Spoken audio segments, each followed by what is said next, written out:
104.9 XFM, Ricky Gervais, Steve Merchant, Karl Pilkington's pressing the buttons.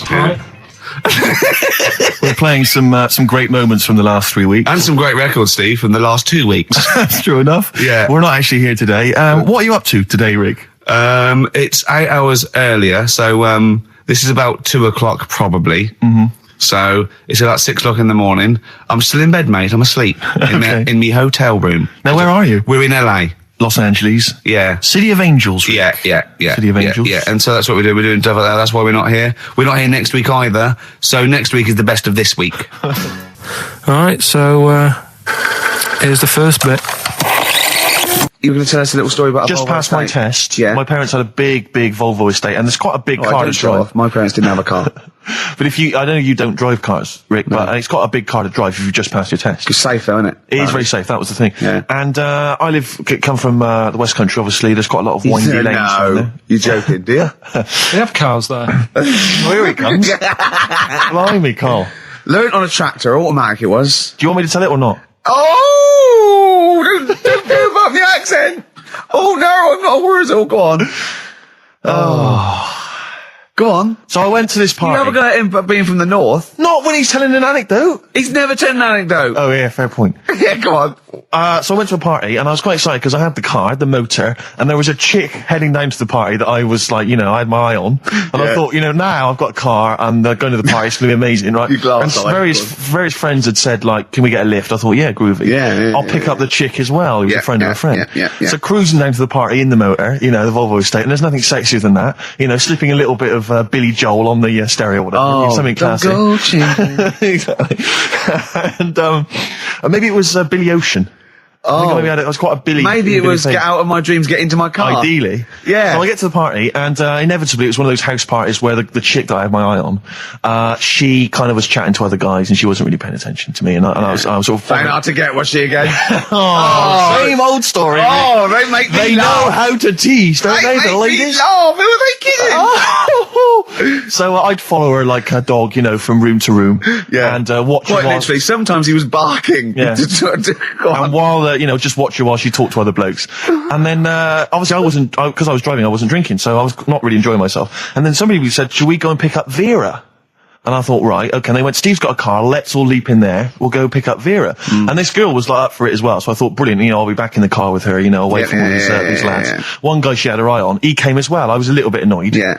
But anyway, he was in the car, so I'm driving down these country lanes, just driving along, and they're directing me, they're saying, go left here, go right. And then suddenly, we stop, and one of them goes, just drive into that field, this pitch black field, right? And I'm sort of, well, it is my parents' car. Just drive in the field, Steve. I'm thinking, well, I don't want to, not seem like I'm a hard, cool, crazy kind of guy, because the chick's in the car.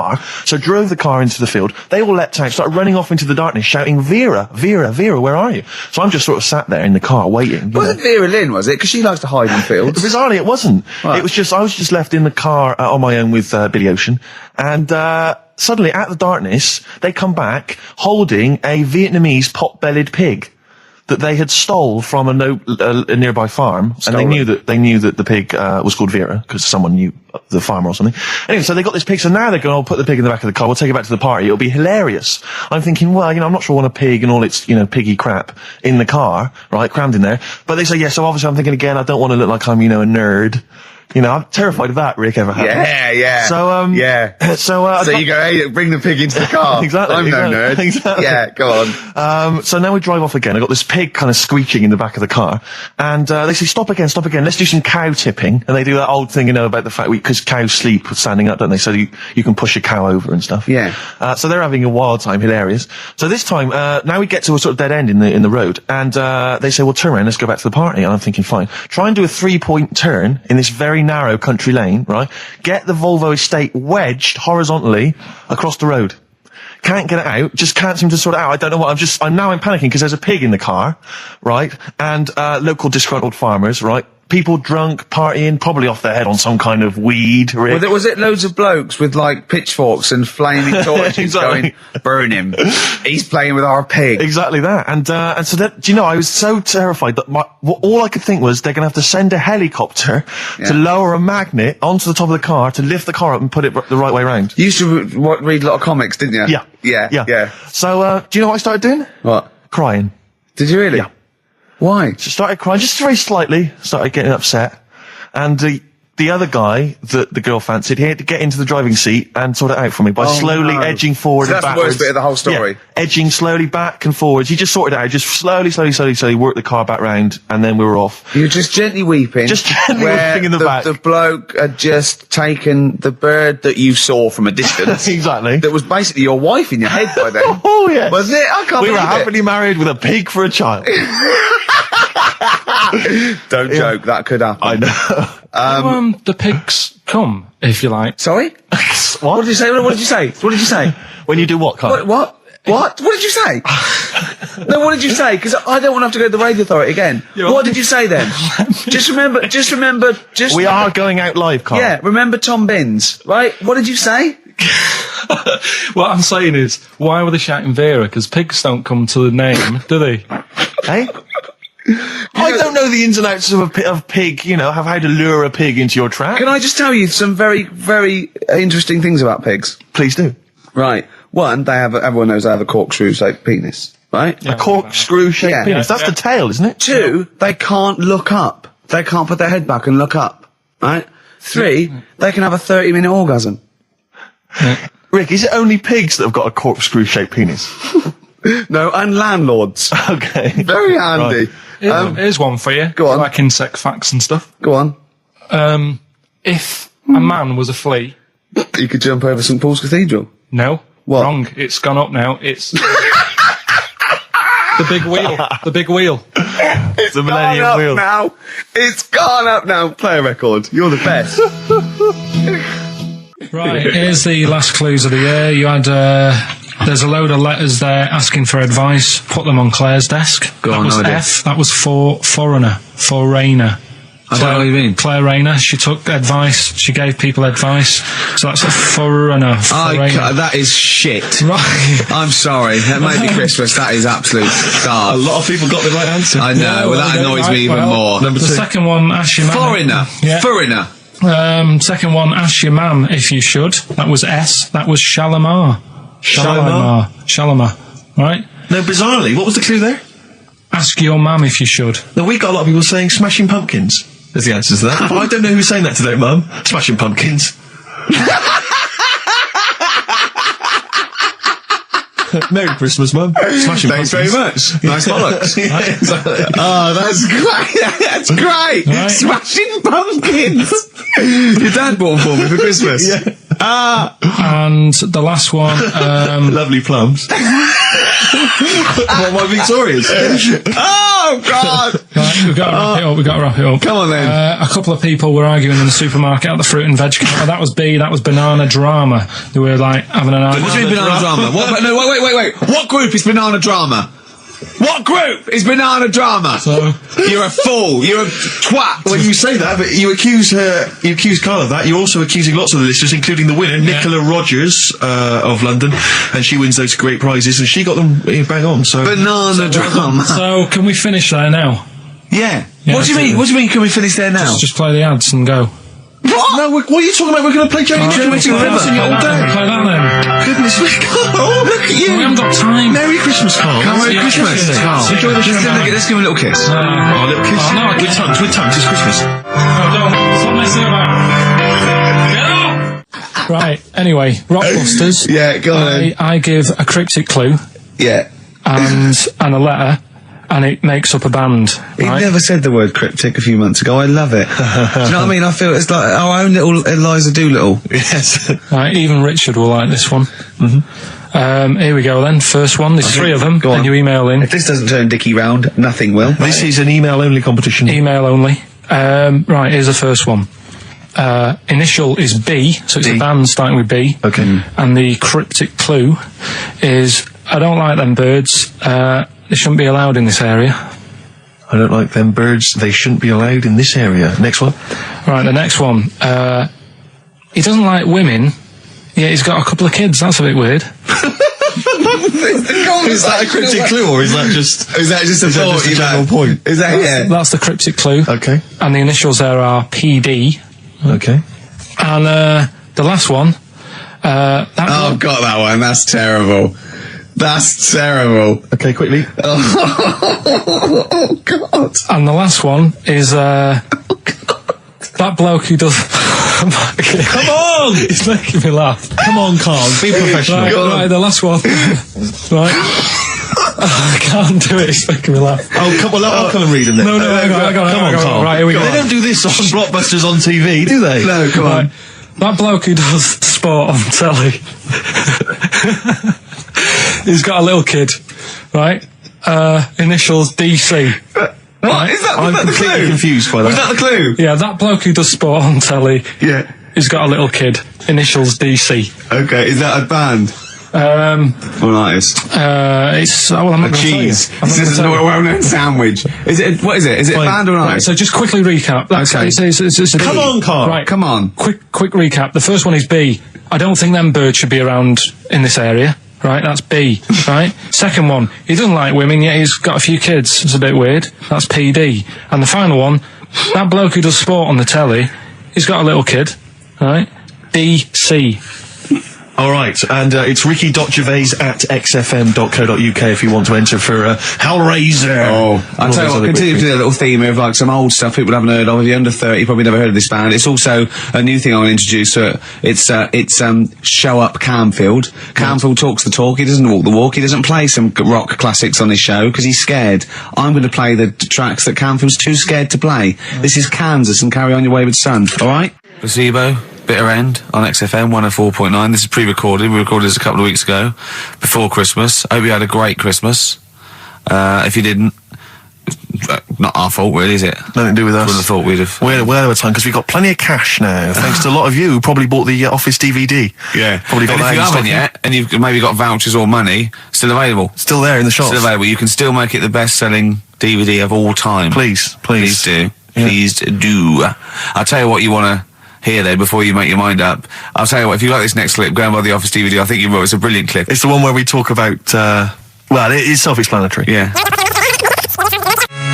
Badly Drawn Boy on XFM 104.9. I'm Ricky Gervais, with me Steve Merchant and Karl Pilkington. I'll tell you what, the Sony's then. Oh! This Thursday at the Grosvenor House Hotel. Yeah. Everyone in Radio's Anyone has entered their show in different categories saying, they get it down to, Winners this year included the brilliant Dominic Mohan, former showbiz editor of The Sun. Lots of people won. Lots of people won gold. Lots of people won silver. Lots of people won bronze.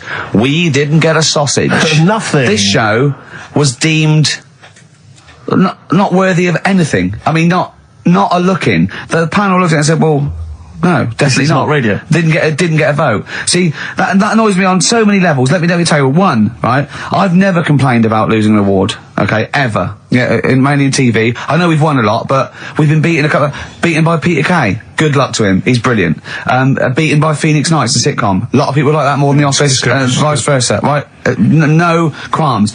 But the shoddy shite that I heard that night beating us, I was furious. I don't understand. There's people regional. It sounds like hospital radio, right?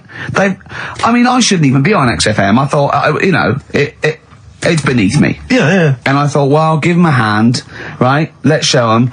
And I want to know who the panel was as well. I do not believe it. How can they I was looking back over some of the shows, right, before I go, Carl, and I've just done a little excerpt of, a trailer of what we do, what we're about, and I don't know how the panel could overlook this. Play a bit, Carl, please. Shaking her muff, minge and tits around does not make her a hoe, then what does? These kids at school with big heads. Carl, what are you talking about? Shut! Oh, my name is Holy Fuck. Right, Yeah. it's this monkey that was on a train station. Right. What if you mean cock to mean penis? It was me Down syndrome son. Oh, chimpanzee, that monkey news. So we've still got monkey news coming up. You're an idiot! You know what I mean? That's, to me, quality broadcasting. I don't know how they can say that isn't worthy. That's what we sent in to the Sony people. They listened to that. How they didn't think that was dynamite stuff, it doesn't make sense. Actually, I've been thinking about this since Thursday because I've been a little bit down in the dumps. Yeah. What I think it is that with the TV show, the TV stuff we've done, Rick, we put a lot of work into that. Yeah. We get the script, we got the script, we spend a lot of time on it. What this show is about, it's very much about spontaneity, it's about our personalities, and I don't think we're ever going to win an award for our personalities. I think that's where we're going. Do you know wrong. what I think? I think that when we're together, we're the auteurs of The Office and, And we're strong on it, and we're just two. We write it, we direct it, we cast it. We even worry about the font and stuff on the. We do everything.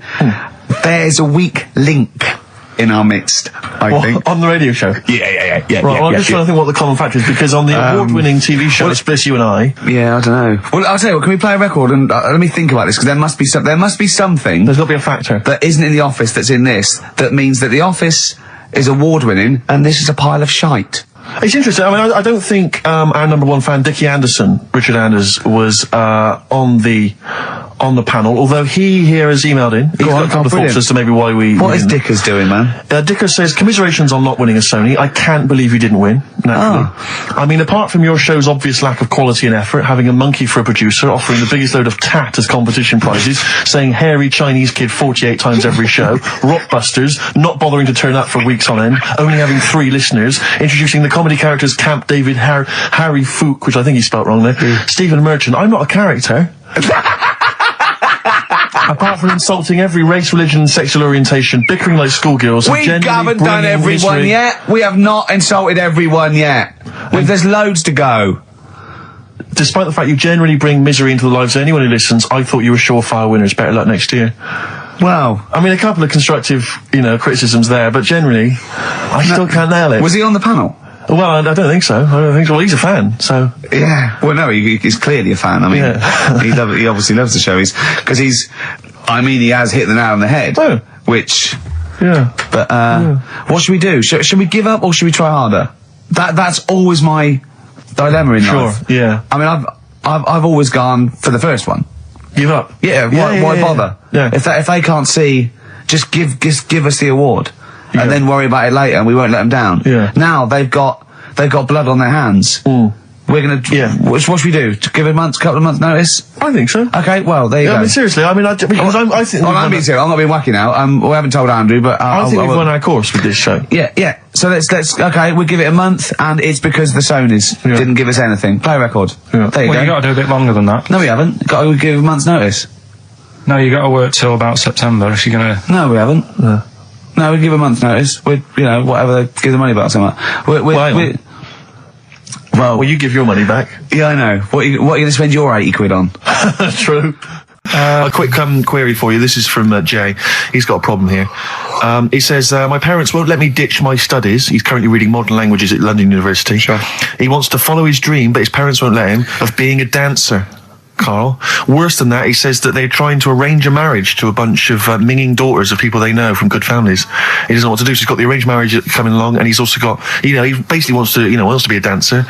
His parents are forcing him into something more practical. Well, the first thing, right, I don't think Live your dreams? The arranged marriage thing is such a bad idea. Okay. Because I think too many people go on looks. Right. And then you soon get bored of that, and you find out the person who you're knocking about with, it's actually not your type. Right. Why don't you arrange marriages for people? Well, I'm just saying, right, so I'd say, Jay, go along with that. I wouldn't worry about it. Okay. I mean, if they're really ugly, then, don't go along with it. But if they're half bad, put up with it. That's all right. The dancing. Brilliant. Right? That's that solved. Brilliant. I wanted to be a dancer. After I did the boxing, right, I joined a dancing thing just near Man United's ground, right, called Twiggy's. Went along, I wanted to learn some moves. How old were you? Well, it was when Michael Jackson was pretty big, so about 85, 83, 84, 85, something like that, around there. Wanted to do it. When I went, it was shut, and it had become like a warehouse for toilet rolls. So in a way, I wonder what would have happened. Sorry, how is that an anecdote about you going through dancing? You've told me before you did boxing for a while, you did dancing for a while. You had the true fight in the boxing. You didn't even get in the. That's not an. Imagine if that was a film. This is nice. A boy's dreams of becoming a dancer. Oh, it's shut. Next on. I mean, how is that a story? Yeah, that was Billy Elliot. Do you think it would won quite as many awards? Yeah, brilliant. Footloose. All right, yeah. I'm fed up. They banned it. Let's go. Oh, it's shut. Flash dance. First, there was. It's a warehouse. Never mind. I'm just saying, you'll find something else. I think I got a go-kart after that. I bought a motorised go-kart and kept myself busy with that. So. There's always other Just things. think, Alan Bennett has to sit down and really sweat over his stories. Yeah. He just opens his mouth. You are a living Alan Bennett character. So that's solved. Well, Jay, don't worry about that. There's no emotional problems I can foresee if you follow that advice. So the advice there is do an arranged marriage. If she's not ugly. minging, she's not completely minging. Yeah. And don't worry about dancing. Get a go-kart. Cheers. Great. Something else we're giving away. The Shining. It's more throwing away, isn't it? Once again, is it on video? Once again, it's on VHS. Just because you buy it out of your own money, Carl, stop being so mean. And I want to watch it tonight because it's one of those films that. So you're going to watch this video and then you're going to send it to someone as a prize. Yeah, it's one of them films that. Sorry, what you just said yes to that without blinking. Oh yeah. You don't think, like, Les Dennis doesn't have a quick go in the car on Family Fortune before he gives it away? It costs Jim Bowen has $5.99. a go at those his and her towel racks. It costs $5.99, Carl. Okay, this is Carl in the classic The Shining. And what's the question? Well, we might ask that afterwards. Okay, then.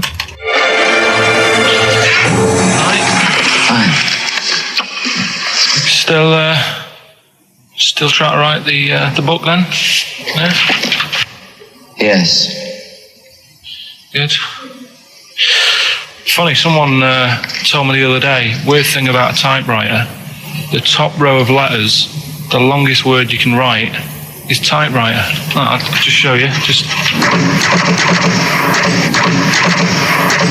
That's weird, isn't it? It's just the typewriter being... You're not in the mood, are you? You're in one of those grouchy moods again, like you get into when you're writing. I'm not being grouchy. I just want to finish my work. Yeah, just being a bit funny, a bit offhand and that. Let me explain something to you. Go on. Whenever you come in here and interrupt me, you're breaking my concentration. You're distracting me. And it will then take me time to get back to where I was. Understand? Yeah, but I just was coming in to try and cheer you up. You know, I'm full of ideas as well. You know, if you're having a problem coming up with stuff, got loads of ideas you could write about. The other day I read about this airy Chinese kid. What do you want me to do about it? No, it's just that it could make a good book. Do you know what I mean? Sort of following round. That's swell. Well, I'd buy it. You know. But if you don't want to know, don't bother doing it. But do you know what I mean? It's just airy Chinese kid. It's weird because they're not normally that airy over there. Yeah, this kid cakes in it. But if you don't care, I wouldn't touch one hair on his goddamn little head. You don't have to touch any hair on his head. Like I say, he's covered. Leave the head alone if you want. Touch his hands. He's totally covered in it. But I love the little son of a bitch. Well, don't go that far. You haven't met him, but I can sort it out. I'd do anything for him. I don't think you'd expect that much. Just take him to the barbers 3 or 4 times a week. You know, he's a good little kid. In fact, I'll do it. I think I'll write a book on him. Yeah? How do you think you can handle that? Yeah. You're not too busy, are you? Well, yeah, I'm pretty busy. I've got to sort out some monkey facts for the show this Saturday, but I reckon I can still... Why don't you start right now and get out of here? All right. I will. You're going to be like that?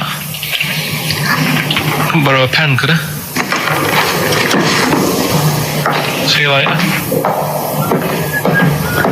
There you go. Haunting stuff there. Karl Pilkington in The Shining. You know, in the film, Jack Nicholson goes crazy because the suggestion is he's maybe possessed by demons that maybe are in the hotel. But, you know, if I was stranded in a desolate hotel, removed from all human contact with Karl, I'd go mental with an axe without being possessed by demons. That's more chilling to me, trying to get some work done and you keep wandering in. I'm trying to get Karl to spend a couple of days in the caravan with me, just for the head of it. And he won't. I've offered him money, won't I? I think it'd be a great laugh, wouldn't it, Karl? Oh, yeah, great. That would be terrifying. No, I want to film it. I just want to film it. Like a little video diary. There's Karl there, he's just waking up. Well, if I was stranded in that would be like being... I may as well be with Freddy Krueger and Jason Voorhees. That's more scary. The thing is, Ricky doesn't mess you about as much as he messes me about. No, you see, you've given him an inch. You've given him an inch and he's taken a yard. 12:30 got in today. In 30 minutes between 12:30 and 1, the old bin lid on the head. He wanted to do that again. Yep. Squeezing my head, I think he had a go at. And karate chop on the back of the neck. Yeah. All in 30 minutes. Yeah. Who else can say that? That was Bowie and Waterloo Sunset. Love that. Love the original. Love Bowie. Bowie was my gig of the year. These are my singles of the year. These are our clips of the year. I'm Ricky Gervais with me, Stephen Merchant. We're just picking some lovely little bits and pieces. Do you remember when we talked about this? Look at Carl. I love that look at Carl. Carl is looking back and forth. You know when you sort of you go to a cat and it looks back and forth between two people? That's very much like Carl's looking at us now. Or when like a child sees a midget or something in the street. They're just transfixed, aren't they? And the parents go, don't stare. When we were pushing Ash, as our producer's in a wheelchair, and we were pushing him through the VC. He's not a midget, we should make that. No, he's not a little midget. He's not tall. But we were pushing him through the VC, and this little kid just came up and just stood in front of him and looked at him. Yeah. I just laughed. It was funny. Do you do that? I imagine you get caught staring at things. Do you go up to people? Do you go up to people with problems and go, "Mummy, is that a monster?" Well, I was telling you one about when I used to go with my dad in the taxi. Oh yeah, What tell us this story. Well, Your father was a taxi driver? my dad he had loads of jobs, which he did back then, and they don't do that anymore, do they? People they don't Have a variety of loads jobs? stuff. Sure. But at one point, he had a black cab, and I used to go with him. Used to get a beer crate and put it in the front of the black cab, and sort of sit just next to the meter. And anyway, we got this call, and the guy on the end of the radio said, "Oh, you've got your son with you, haven't you?" So he said, "Yeah." So it's just like, we've got to pick up at number 11 Village Lane or whatever. And I said, all right. And it was this woman. It was like a woman version of the Elephant Man. Wow, the Elephant Woman. Yeah, it looked like...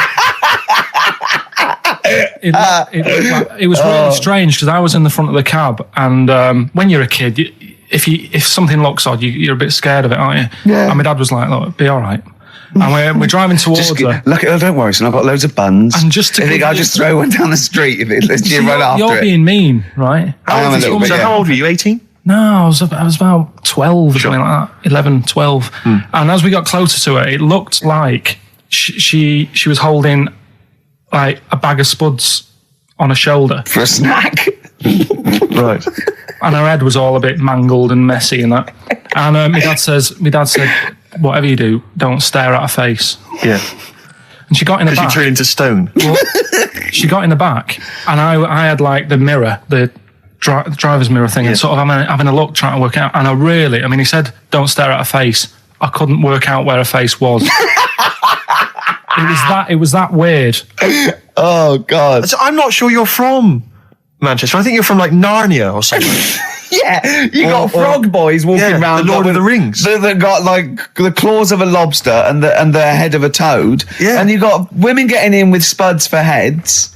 I mean, what is this? This is not the place you grew up. This is mad. You can't believe it in London, can you? You come down and you go, look, symmetry.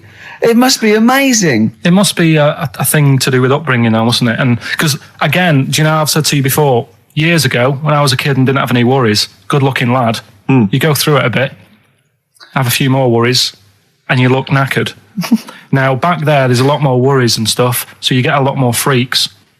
Whereas in London, everyone's like happy, aren't they? I love the fact that stress can cause your fingers to fuse and your heads to grow. No, but if she must have been really stressed to have a head. Yeah. Was she an accountant or something? You know what I mean? But what did she do? What did she say? Where was she going, by the way? She couldn't speak. London Zoo, please. I think she was going to like a the pet fair. shop. Seriously, honest to God. On my mum's life, she was. Because at the end of the day, that's a good thing with animals. They don't judge you, do they? She was an animal. She's a human being. She's not actually an elephant. No, but you know the Elephant Man was not actually an elephant. You understand that? He's got no elephant genes in him at all. No. That was just a cruel name people gave him. Yeah. No, it's the name of the disease, isn't it? Elephantitis. Look, so listen. So this woman, why was she going to a pet shop? She was going to a pet shop. To find a husband. Like, play a song. Is this true? No, it is true, yeah. Oh, God. I'm not taking the mickey because it must be so really bad for Of you. course it is. Carl, I need to ask. I'm going on to you today about cutting myself shaving. Yeah. I was going on about that. To think that she's probably not alive now, but to think... But you're saying that you're going to say this is a worse problem than a little cut shaving, aren't you? Yeah. Yeah. Do you know what I mean? I think you're right. Carl, there's a couple of key questions I need to ask. One, if she couldn't talk, how did she tell your father where to drive her? Did she have it written on a note? Did she point with her nose? Yeah. Right, this has got silly. Pick your song. But also, finally, where did you say she lived again? It was like in a village, a little small village. Right. Just hidden out of the way. All I'm saying is we could maybe get like some sort of coach, book some coaches, get a coach party up there to have a look at her. Take some photos. And now you can make some lemonade. The offspring of a woman and some spuds. Yeah. Just animal facts. I remembered one in the week. Go on. There was, do you know them two gay American men who have tigers? Okay, the two gay ones, Those yeah, are go the on. two possibly gay guys. Yeah, let's not worry about libel law anymore then. Yeah, if you shave a tiger's head... Whoa. Right, okay. You've got to treat that sentence with a lot more reverence than you did. Think what you're saying. If you shave a tiger's head... Not just its head, its whole body. Sorry. Sorry, yeah. So I thought you were getting weird. Go on then. Yeah, if you shave a tiger, yeah, go on. It's still stripy underneath. The skin's... Is it like rock? It goes all the way through. Yeah, that's amazing. Where did you hear that one? I remembered that. Like, was that a drunk just shouting it in the street? I shaved a tiger and it's still stripy. Get out of here. Yeah. Well, you know a polar bear? Polar bear's skin is actually black, and its fur is transparent, not white, and it gives the illusion. So it gets all the radiation possible from the sun, but it's still camouflaged.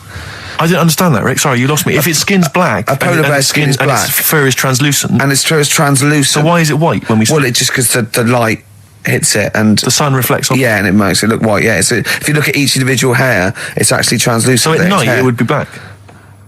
Well, everything is. Is it? Yeah. Oh, not bright stuff, Rick. You've embarrassed yourself. Play a record. Carl, more people from your past. Debbie Carr? Yeah, she was another nice one. What does that mean? Is that a euphemism? No, she was one of them that you'd sort of go, she's nice, but she'd never be your girlfriend. Do you know what I mean? She was, not really. Even though she was in the same year, she seemed a lot older. Right. And like, wasn't a teacher, was it? There was three of them who all hung together, and they seemed to hang around like the older kids, the ones who looked like men. Do you know what I mean? What did you look like then? Well, it's just that I had youthful sort of looks, whereas like the older ones had like beards and stuff. It's the gang of boys in the fifth form with beards. Were they smoking pipes? Come over here, me filly. Oi, Debbie Carr, come over here, you little beauty. No, but she was like... I love that. Hanging around with beards. There's the big boys. Oh, fishing. Lovely beards. I just see a whole row of George Bernard Shaws. Brilliant. How do you do in history, boy? Think on E. You're an idiot. Oh. They were like, I'd be there sort of punching people in the arm. That's a great game. Oh, I love that, punch people in the arm. Is that part of the Olympics now? it's I think it was exhibition this year. Right. But it's going to be a pro next year. It's going to be the Winter Olympics because you've got to do it in just a cap sleeve shirt in winter. Yeah. So you wasn't playing that? She, but whilst But she didn't appreciate that. She used to go, ow! No, I always think whilst I was doing that, they were like the Charlie's Angels and they'd be sorting out a mission somewhere. Because they were really like, there was something about them that you thought, they're special. They were private detectives. What do we work for a man they never see? Okay, well, here's a name I'm interested in because, let me just tell you the name first. Adam Clifton. Oh. Go on, what are your thoughts on Clifton? He was one of them kids, he was alright, but he had that thing when, if you didn't have enough milk, he had like, wrinkly hands and like white bits in his nails. Oh, because he didn't have enough milk. Yeah. So therefore, you didn't like him because you didn't get enough milk. This is not to be confused with the two people with the big heads and the webbed feet, is it? Webbed hands. Well, this was interesting. I know that they weren't related. They must have been somewhere along the evolutionary sort of trail. Do you know what I mean? They must have come from the same sort of stock. But you wouldn't have liked him. It's just one of them people. He was all right, but. Ash, and sometimes lovely song. Got to apologise to our producer there because he was worried about. There was nothing wrong with it. It's just like saying you like watching birds in the garden. It's just that I think you're better than that. I know, it's cheap, isn't it, to say, like, I like tits. Yeah, I like cocks. So we're a bit more literary now. One of my favourite things is Fanny by Gaslight. Really? That's interesting. That's interesting. I'm a big fan of Moby Dick. The book, Moby Dick. Yeah, not the medical condition. There's nothing innuendo. No, it's the big, horrible thing that used to swallow semen. Yeah. Now, in the winter... Yeah. Steve. Go on. There's nothing I like more than to keep my hands warm in a muff. No, sure.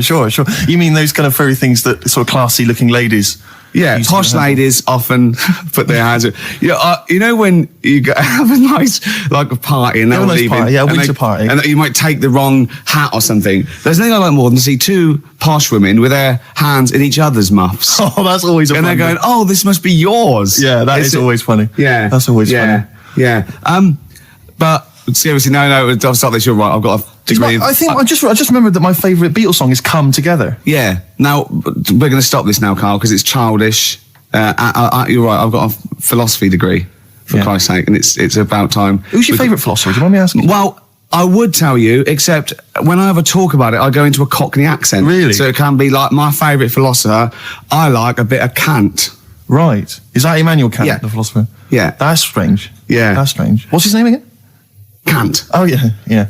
That can be weird. Can be strange. Look at Carl's face. Look at his face. Join in, Carl. Undo your trousers. We'll be like Stan Boardman when he told the Fokker joke. Yeah. We won't do local radio again for 10 years. 50 Cent in Da Club on XFM 104.9. We're playing our favourite singles of the year. Yep. And we're looking back over some of our favourite clips of the year. Did you have to have that thing done where they say, what side do you wear your member? What side you dress? They don't say what side you wear your member. That would hardly be a euphemism, would it? So they say what side you dress, sir. It means what side your little John Thomas leans, doesn't it, on rest, usually to the left, isn't it? Your little left testicles. If I said to you now, what side do you wear? Hang on. Do you know? It would be left. It would be the left. That's what I mean. If standing there, right, with nothing restricting it or holding it in or holding it up, right, it sort of leans. Your one ball is sort of like slightly back and lower, isn't it? And your little John Thomas rests there, so it's left. And the reason they ask it is so they don't put the tape measure up on the left and squash your willy or touch your willy.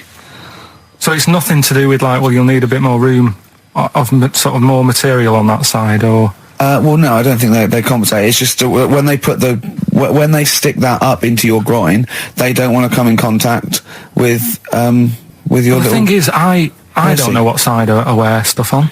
I just sort of pull my pants up and wherever it wants to go that day. But maybe it's not big enough to sort of make any, real decision. But like now, I'm sat here right with my jeans on. I don't know where I am. Well, that's clear from hearing you talk. No, but what I mean is, if a fella said to me, "What side are you? What side's your member on?" Member. What is this the use of the word member suddenly?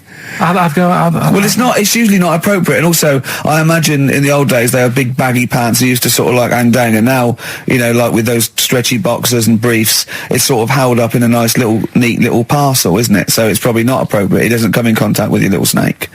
So, Did you ever? What have you ever heard that? Are you telling me a tailor has asked you that and you went, "What do you mean, mate?" No, I've never. I've not really had one made to measure. I had one made when I was a kid, but since then I've sort of bought a suit off the hook. But when you were saying about buying a suit, I know that question sort of crops up, and I don't know what the answer is. It just annoys me the way I don't know. There's no surprises anymore. Do you know what I mean? People know. What do you mean? He's going to go, right, I'm going to measure you now. Which side shall I measure? Go, well, pot luck, go on, have a look. Right, there you go. Oh, you got it. What do you mean there's no surprises anymore? What are you talking about? Everything you say is a surprise. Everything you say. Every opinion you have is a surprise to me. What I mean is, why aren't people just happy just to go, well, depends, doesn't it? I'll just pull the pants up wherever it wants to go. I'm happy. What do you mean? Why is this such a big issue? But Carl, when they ask you this question, they're not making a note of it somewhere. It's not statistical research to find out what the kind of common leaning is. It's a question so he doesn't touch it when he's using his tape measure. Just be careful. But he is being careful by asking the question. But what's wrong with him touching it anyway? If he's, I mean, it's only like a slight. Fair enough. But if he just sort of, knocks it a little bit, you can just go.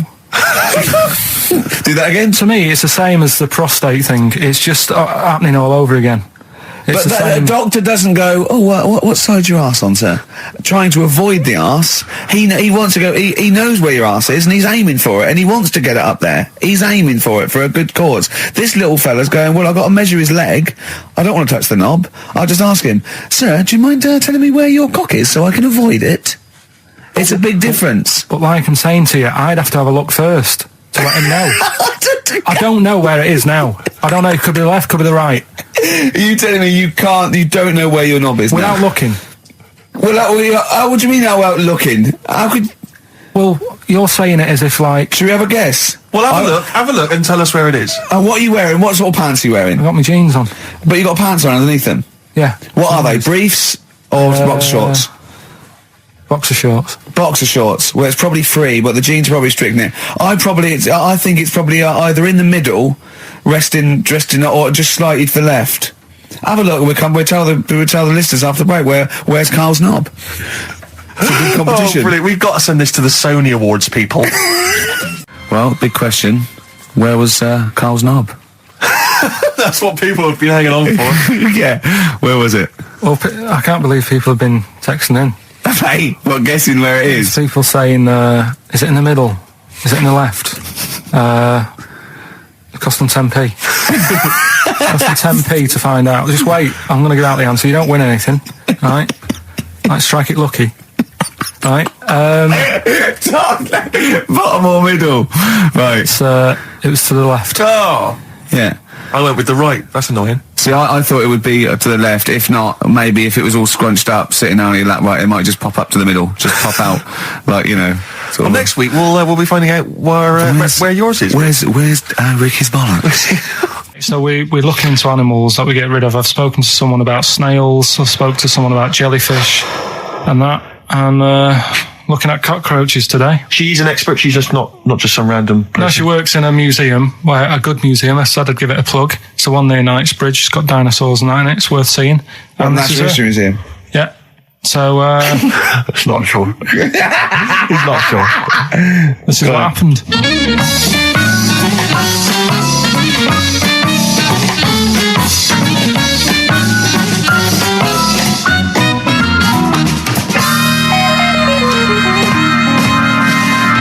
Now, what I'll do, I'll tell you as much as I know, and then you can fill me in if I'm right or wrong. And then at the end of it, we'll get to the bottom of whether we need them or not.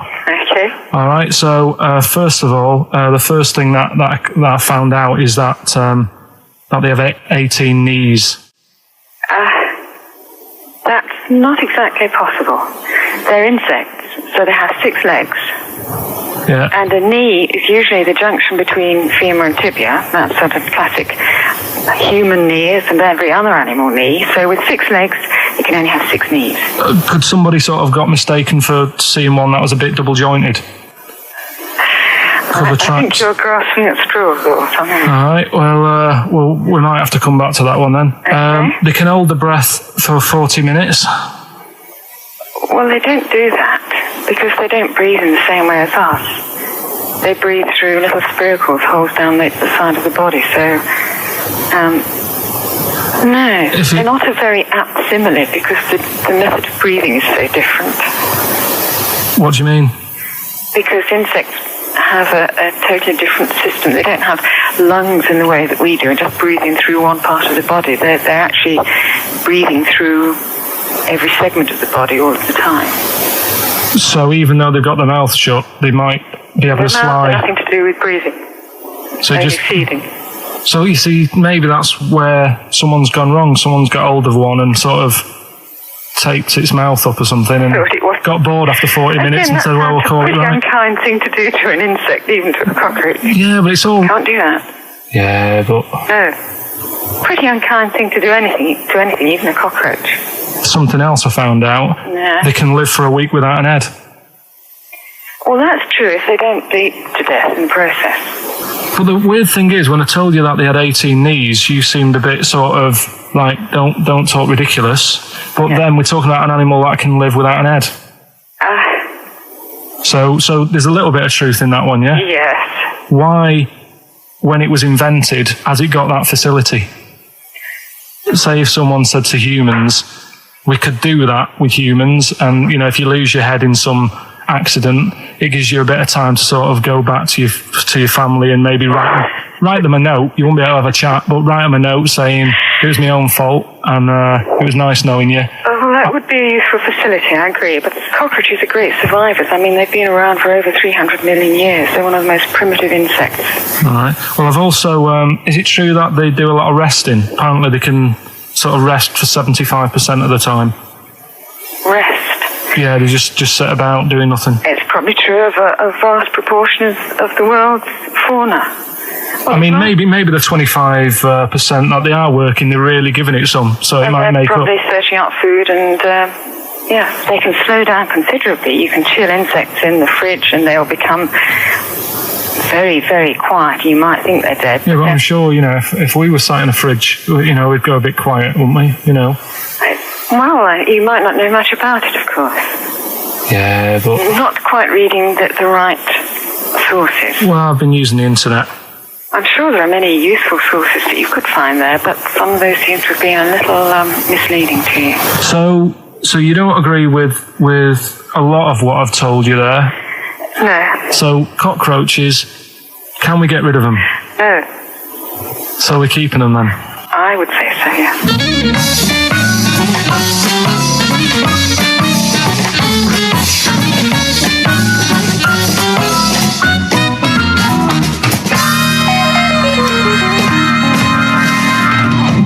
I think we should get her on more often, because she sounds like she'd be a bit of an ally, really. Because she knew immediately that you were talking nonsense. She even said, I think you should be more concerned about your sources, which I've been trying to tell you for a year. Right? The fact, I mean 18 knees, where did you get that from? It was on the internet. They can hold their breath for 40 minutes. I mean, I don't know what you read and take on. Mad world, isn't it?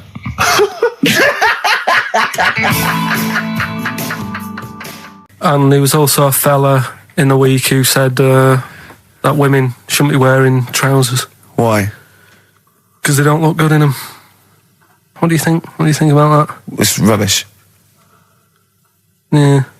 These are the only things that have caught your eye over the last couple of weeks. This is the entire news. Galileo did something with light. A French fella said women shouldn't wear trousers. See, that to me wouldn't pass as education. It's not education. I don't know where you could ever use that. I don't know when that would ever be applicable to life. I just like reading stuff that sort of reminds me of... Do you know what I mean? If I read it and it gets me thinking, I think that's a good little piece. But I mean, but surely can't you just sort of like sit near something that vibrates to keep your brain going, or shake your head every now and again? I mean, what does this do? You mean it makes you start using your brain? But what aspect of a Frenchman said women shouldn't wear trousers got your mind working? What questions were you asking? Because I thought that's a bit daft, isn't it? Right? Yeah. Okay, it ends there with me. There's nothing else. There's nowhere else for me to go on that. He closes your mind's still whirring. Yeah, go on. What do you think? Let's go through this. Oh, I wish we could download his thoughts. I know. Just watch it. Yeah. Wouldn't it be great, like a DVD? Like a cartoon. Imagine that extra footage on the Office DVD. Yeah, Carl's brain. That would be with amazing. Oh, with the commentary. Go on. Women wearing trousers and that, right? On the estate that I grew up in, on right? There was a woman about 4 houses down, right? Rough. Now, she used to wear leggings. Yeah. Now, they're a bad idea. They are a terrible idea. I agree with you there, Carl. If you're a lady of what the colour? normo persuasion... Were they pink? No, they were sort of black, but with all bits on them. Oh, right. Do you know what I mean? What, toast and just horse droppings? Yeah, go on, yeah. And she used to... she's quite a big woman. Sure. Pauline Quirk, I think Yeah, we described her as. Look like a light bulb. It is those kind of women that are attracted to leggings. Yeah, I know, yeah. They are drawn to them like a moth. Yeah. She used to wear them, and that's what I remember when I read this piece. And she used to work on one of those sex line things. Right. She used to do that. But what, was she, an engineer? The weird thing with her was, she had big eyelids. Right. Go on. That were too big, and this is what I was thinking. What do you mean she had big eyelids? How big do eyelids have to be for you to go, they're big eyelids? What was she shoplifting with them? Would she come out of Dixon's with, like, radio stored in them? What do you mean she had big eyelids? It was another one of them popular things around our way. Do you know? Like, what do you mean popular things? They go, oh, I'll tell you what, they're all the rage. Can I get some big eyelids, please? No. It was just like one of them things that people suffered with. Just big eyelids. They could hardly open their eyes. What do you mean? What do you mean? That's one of them popular things around where I grew up. People had big eyelids. They could hardly open their eyes. What does that mean? What sort of freak town were you born in? You had webbed feet people with big heads. You got women with big eyelids. What does big eyelids mean? Are you confusing her with the horse? Yeah. Did she have hooves? Look, what? Anyway, so there's this big eyelidded woman with the leggings. And that's what I'm saying to you, though. That's when I read that story with people with trousers. Yeah. I went from that to a woman who used to have big eyelids. I still don't know the point. But then, and also the other bloke who had the eyelid problem was a mate of mine. Right. His dad had it, and same problem, massive eyelids. I don't know what that means. I don't know what that means. I used to say to my mum, I'm going round to Dave's house. Yeah. And or Drew say, King, as you call him. That's all right, but make sure his dad doesn't take you out in the car, because he could hardly see. He had to have his head. He had to tilt his head back to keep his eyes open. Make sure! Did he have a couple of matches with him at all times? What a load of gobbledygook.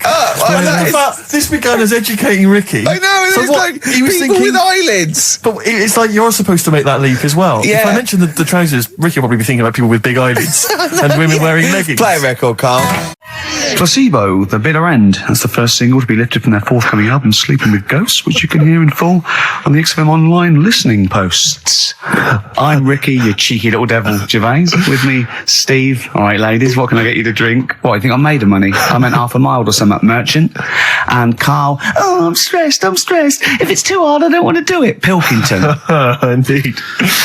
Oh, well, it's nice to be back, Rick.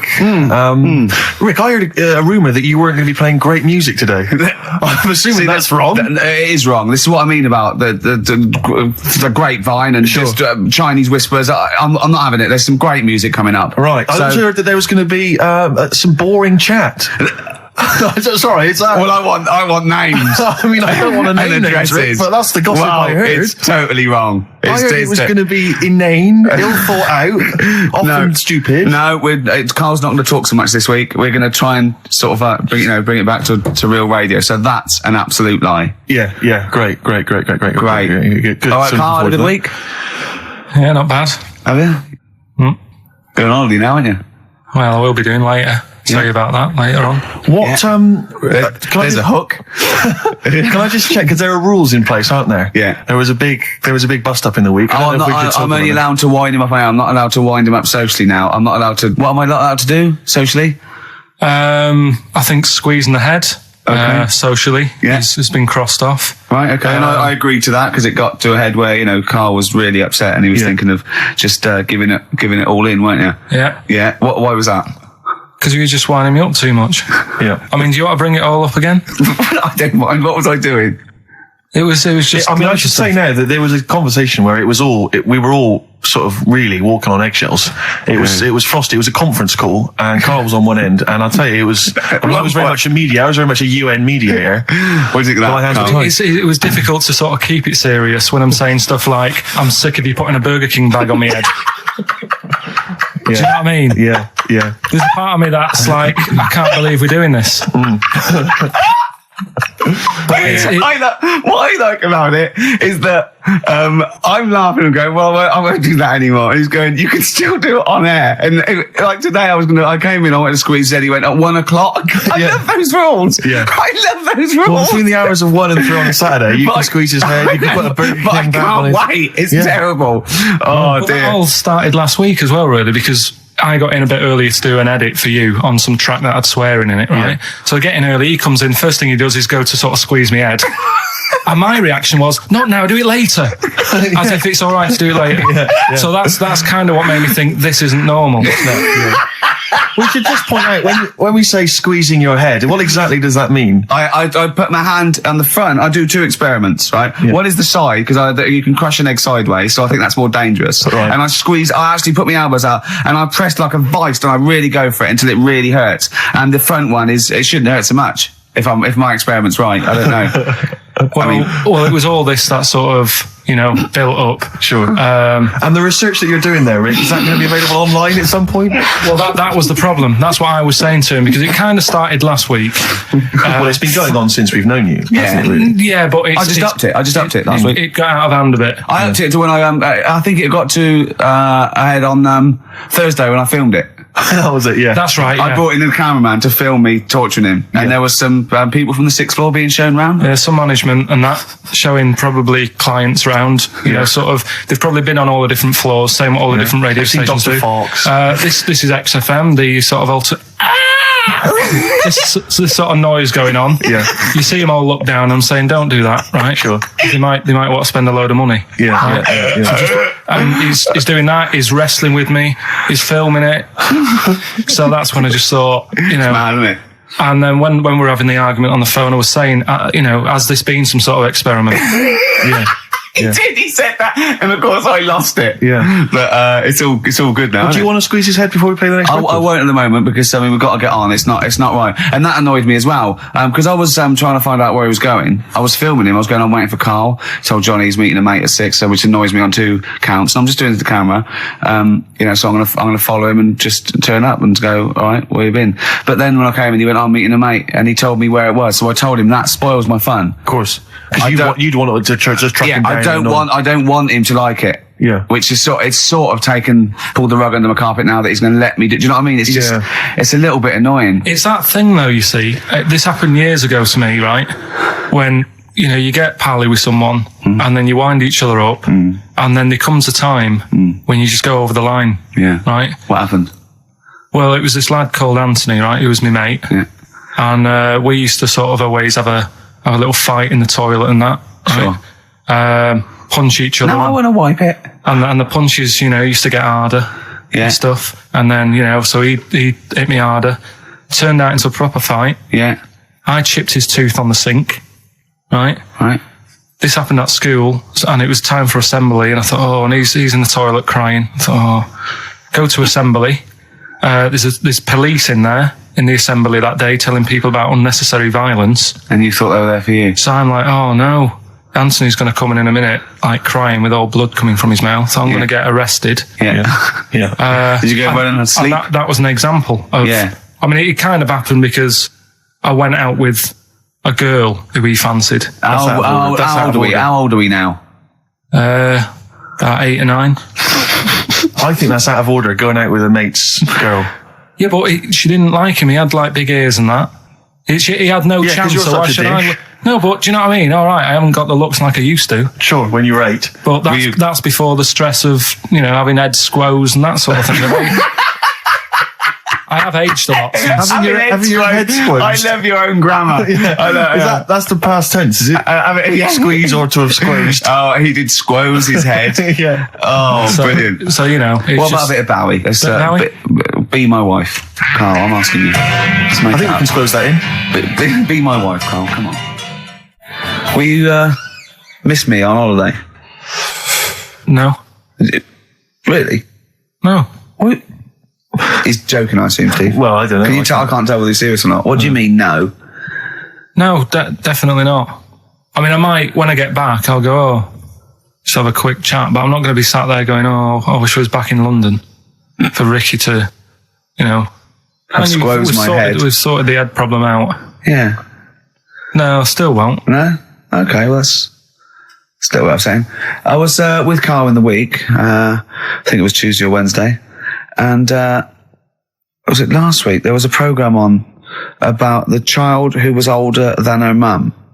A child that was older than her mum? Yeah, right, which he was looking forward to as much as Oliver, the Humanzee. Humanzee, yeah. And I didn't see it in the end. Did you miss it as well? I missed it. So and is what it is this little girl, and she's got an ageing thing. So he was telling me about this. It's all from him. He went, and what it is, right? She's about 5, right? But she's aged, so she's actually 90. Right?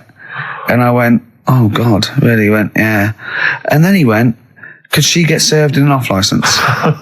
I went, no. He went, well, that's not fair. I went, what do you mean? He went, well, I said, she's 5 years old. She's a 5-year-old girl. He went, yeah, but she's got the body of a 90-year-old. So, oh God, let her have a fag.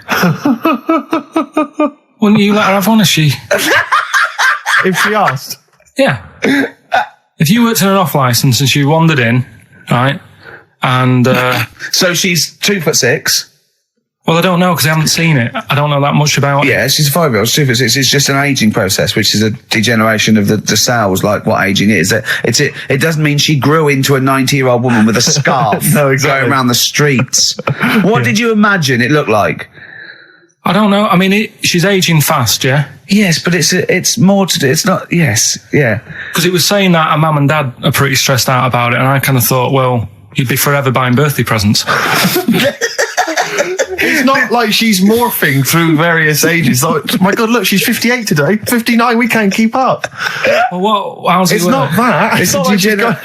it has the same effect as aging on the body. So at a cellular level, there's a degeneration as quick as if she'd gone through. I don't know. I got this from you. I'm guessing, Carl. It's not like she's watching Top of the Pops one week and she's loving it, then the next week she's going, I can't understand what they're saying. It's not like music it's all in my bland day. dance. I remember. I remember when I was 4.5. They were real bands. Now, that S Club 7 were excellent. Yeah. But what's this tripe?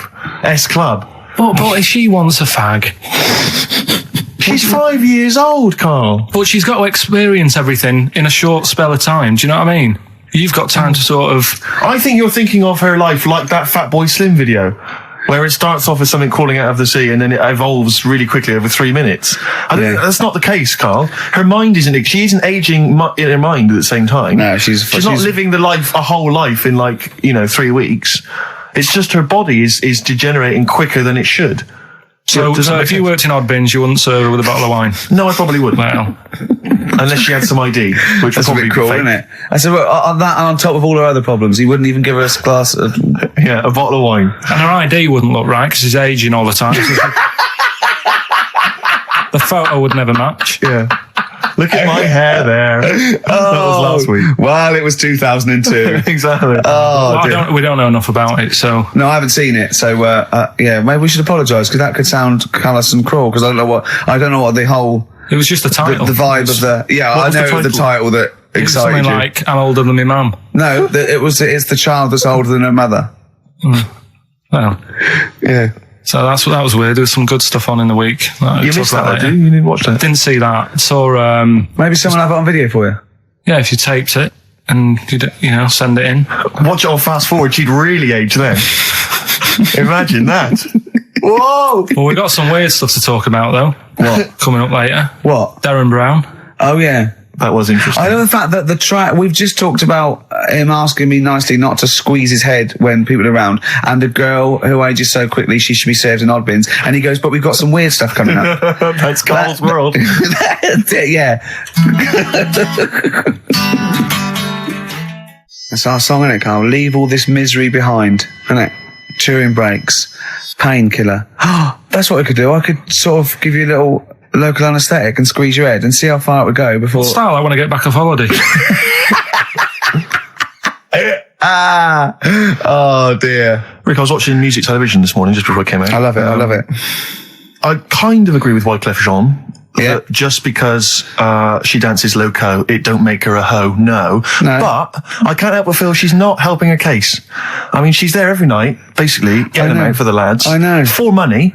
Yeah. I mean, I don't mean that she's a hoe or a whore, as we say, but I can't help but think if you think people are slagging you off, calling you a whore, get a different job. Because I'll tell you this, you like the money. Yeah. She likes the easy money. I'll say this. If, basically exposing and sort of wobbling round you means tits and arse doesn't make you a hoe, what does? I don't know what does. Look at Carl's head, just went down there, He doesn't like this sort of filth, He's thinking about Maxine. Who's Maxine? That's her name. Put on your red shoes, Maxine. Oh, is it? Yeah. It's a moving song. What's the horse about at the end? Horse, I've never understood that. Is Wyclef doing all right? Is he? I'm always a bit concerned about the Fugees because I heard Lauryn Hill's her new album's apparently not very good. Nas or whatever his name is, I don't know what's happened to him. He's disappeared off the face of the earth. I've got a soft spot for him all. I think he popped up too much. I think it was a bit ubiquitous, jumping up on everyone's. He's a funny bloke as well. Wyclef, he's a lovely man. He's a good guy. Good luck to all the Fugees. Good luck to all the lads from the Fugees. Any other bands you're concerned about? Hepburn. What the hell? What has gone wrong with Hepburn? Oh, it does make me worry. Well, do you want to do give some stuff away? I suppose so, Carl. We could, Yeah, set it up, set it rolling. What is it? Which of your many competitions is this? Songs of Phrase. Talking of competitions, I remember last week there was a big argument that Carl kicked Steve off the team because he was getting a little bit uppity and trying to take it over. Pub quiz, isn't it? Pub quiz, yeah. But then you let him back in, didn't you? Well, he was all right. He came to me afterwards and said, you're not going to kick me off, are you? And I said, well, yeah. He came back sort of, I suppose, begging. Was it embarrassing or? Well, no, it's just, he learned his lesson. He realises he overstepped the mark, like you have this week. Yeah. Do you know what I mean? We've all learnt a lesson. Yeah, we've all learned a lesson. But I won the quiz, didn't I? And you didn't. Well, that doesn't matter. The thing is, I won all the money, didn't I? Please bear in mind it's taking part that counts, Rick. Yeah, sure. I wasn't winding you up in the quiz, though, was I? And all your team was older. Yeah. Well, what's that got to do with it? You've got a collective age, your team, of about 300. No, one of them was one of them was actually 5, but she just aged a lot. I think when I took the 11 plus, we were all around the same age. That's what I mean. Yeah. Right? Your team was a lot older. What was our average age, would you say? Average age probably 30. Right. Yours at least 41. No. Definitely. No. Definitely. Only 2 of us were 40 and 3 were about 30. No, rubbish. Yeah. Who's 30? Martin, Glenn's about 36, yeah. About 30, but it all helps, doesn't it? And helps. And you've all got... Anil's under 30. Anil's under 30. And you've got a better general knowledge. yeah. We were cheating. We knew more. You just knew more stuff. Yeah, that's not allowed, is it? Proper quiz time, But I wasn't winding you up, though, when I won. I wasn't gloating or anything, was I? No, I saw when you kept sort of counting it in front of me and... Like he hasn't got enough cash already, Carl. How much was it? How much was the prize? I can't say. It'd be gauche. Right. Is that tax-free, that money? Yeah, it's a prize, isn't it? Is that true, though? Is that how it works? I think so. Prize money, isn't it? I don't know.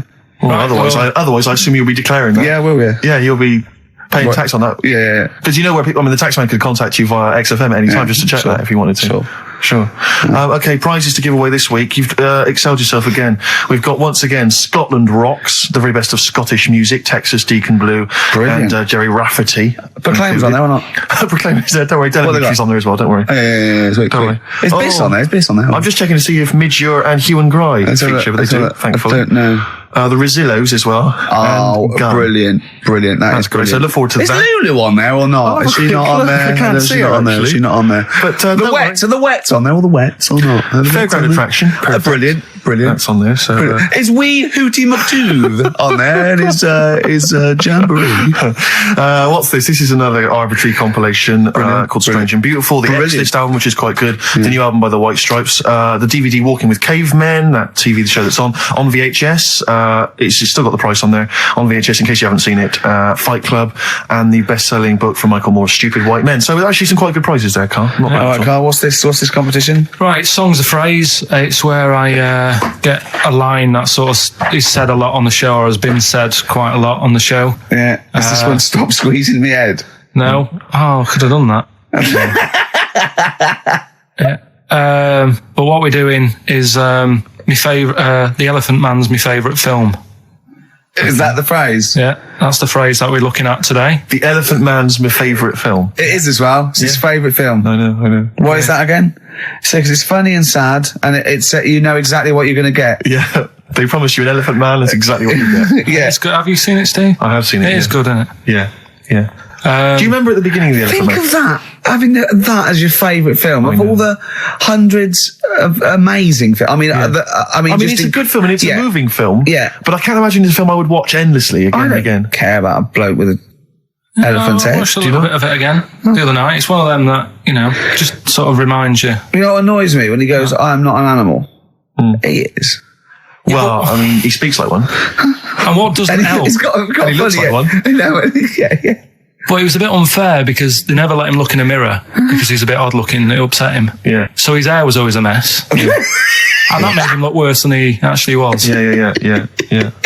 But good film. Get it out if you haven't seen it. That's the phrase today. Do you know, I remember my friend introduced me to that film, and if you remember at the beginning, there's a big montage because he is working in a zoo, isn't he? Or he's being kept in a zoo, and there's a sequence of various elephants, I think, actual elephants, kind of rampaging, and it's just quite a sort of moody, atmospheric montage. Is he king of the elephants? Could he rule them? My friend said to me when we watched this, he said, what happens is he gets trampled on by some elephants, and that's what makes him look like an elephant. And I went, right. And I watched it, and I thought, that's not the case. And I tried to explain it to him, and he's, to this day, still convinced that the Elephant Man, it's like when Spider-Man was bitten by a radioactive spider. Yeah. It was his mum, wasn't The it? Elephant Man. The power of an elephant. Was it his mum who got... He never forgets. Anyway. Be careful. Is it his man? What? Wasn't it his mum who was pregnant and then they ran over her? And No, I don't think so. that's the impression I got from it. No. You are joking, aren't you? No. I thought, I honestly... Anyway, right, so the phrase is, my favourite film's The Elephant Man. Hold on, wait a minute. There's 5 songs make up that sentence. Yeah. Right, this week. Have a listen, see if you can work out the songs. Email in, ricky.gervais@xfm.co.uk, right? And you win all that stuff Steve just said. So, right, here we go then.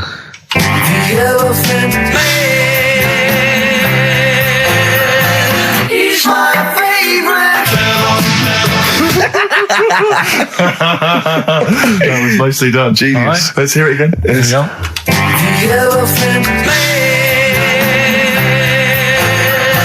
He's my favorite. 5 songs there. The Elephant not- Man not is so hard, this my one, which is favourite good. film. Well, I thought we'd make it a bit easier. Make it a bit easier. Yeah. All right. Just one more.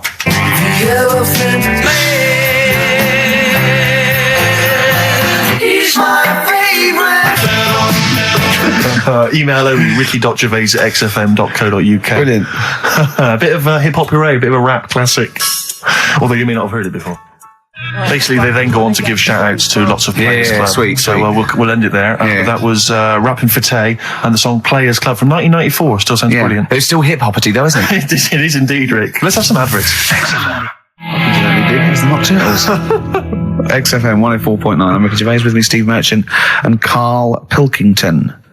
Karl the K-Man Pilkers. Little baldy, roundy, heady Pilkers. Oh, yeah, there's... Go on.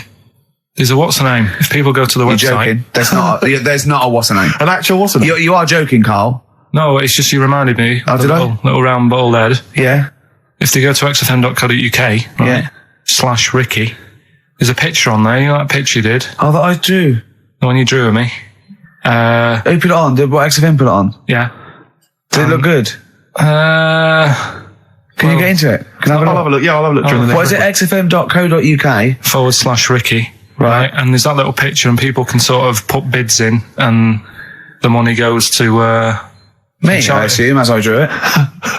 No, it's for some charity thing, so... Because I read something that I think there's been a bid of at least £50, which is pretty No, impressive. there I swear hasn't. to God, I just saw it earlier. I deleted it because I thought someone was winding us up. You deleted it? Well, I didn't know, did I? I didn't realize you didn't keep me informed. Well, it just... Oh... He's a buffoon, Karl, isn't he? I think you're an idiot, but sometimes... Oh... Yeah. Yeah. Yeah. Well, And I'm just going to check. logical. Just going to check the power list. Top 100 most important people in radio. What's this list? Oh, it's just the most important people in radio. Oh, 56, Ricky Gervais. That's annoying. 56. Let me see. So there's 55 more important people than me. I love the fact there that I've beaten David Mansfield, who's a controller of Capital. Yeah. Arbitrary. The Radio Academy Power List Top 100. And you're what, number 56? Yeah. Ricky Gervais, XFM. I noticed we're not mentioned, Carl. What's your thoughts on that? You know, a little stinging that. I'd have thought, considering the amount of work you put into this show. Don't get me started. Are you on here elsewhere, Carl? No. Too busy. Chris Moyles is number 96. Oh, that's good. That's good news, isn't it? He'll be off the list by next year, I hope. So What is funny, with aren't it, they? Steve? Go on. Right. Who's number one? Number 1 is Phil Roberts. I don't know who that is. Right. Wouldn't you think that Marconi would have got a mention? Marconi, now what station's he on? Weird. That's the point, because I got one in television and you thought John Logie Baird would have got a mention. Yeah, exactly. That's great, although it's not ever, is it? Again, I'll slip out of that by next year, I'd have thought. Yeah. Oh, dear. Just checking to see, oh yeah, Dr. Fox, good, he's on there at number 39. I'm assuming his medical qualifications have also put him in the That sneaks you up the list, yeah. Yeah. Typical. Pete Waterman, yeah, number 35, that makes sense. Important guy. Can we just give them the website so they can read this at their leisure? Because this really isn't radio, is it? Right, well, xfm.co.uk. No, that website, if they want to see the most... I don't know where it is. I'm just saying sorry. xfm.co.uk/Ricky if you want to see that picture, and whoever bidded 50 quid, if you can send the email again. Bid, whoever bid. Whoever bidded. Yeah. We should start picking you up on your grammar. I mean, we're hardly ones to speak, but, you know, I squoosed. I'll tell you what, I listened back to, Carl was worried about last week's show because he said there was too much screaming and shouting and just nonsense and eating burgers. It was a bit like It's a Knockout last week, wasn't it? No, yeah. And I listened back to it and it was without doubt the most appalling piece of radio I have ever heard in my life. Really? I didn't know what I was saying. I was and I'm finishing set. Eat it! And he's going, oh, Joy, and you're going, Carl, they're eating a hamburger. It was bizarre. Just half an hour. If anyone didn't know us, or I'd never heard of us, it was just like going, Heart when I thought, XFM when I thought, listen to this. Eat the burger, eat the burger, coming out as many. No! It was absolute, honestly, it was like a mental ward. It was, to be fair, though, at the best of times, you sound like you're selling the Evening Standard.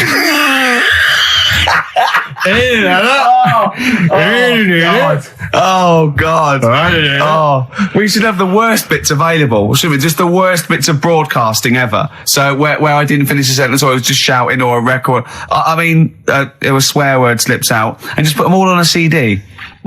Like like Panky put out the best of his phone calls. Exactly. Yeah. Yeah, I haven't got that. The worst radio show in the world ever. Yeah, no, that's what I call bollocks. Yeah. All right, calm down. That's shit. just cheapened it. Oh, now once Sorry, again. Oh, tits. Good to see those boys still rocking. That's AC/DC. Shook me all night long. On XFM 104.9, I'm Ricky Gervais, with me, Steve Merchant and Karl Pilkington. Have we got the results of the quiz, Karl? Or? Yeah, I'll just play it one more time. It was Songs of Phrase. Is this the last time we're doing this? I thought so. I thought it worked better this week because it was actually doable. Yeah. I think that makes a difference, Carl. We haven't done Carl's an idiot, yeah? Carl, you're an idiot, have we? Oh, well, that's a reason to keep it. Maybe we can end with that one when you come back. Right, well, the 5 songs that made up this little thing here was Mr. E's Beautiful Blues, Eels, Innocent Man, Billy Joel, and my favourite Waste of Time, Owen Paul, Brilliant. Bohemian Rhapsody, Queen, Girls on Film, Duran Duran. It sounded like this. He's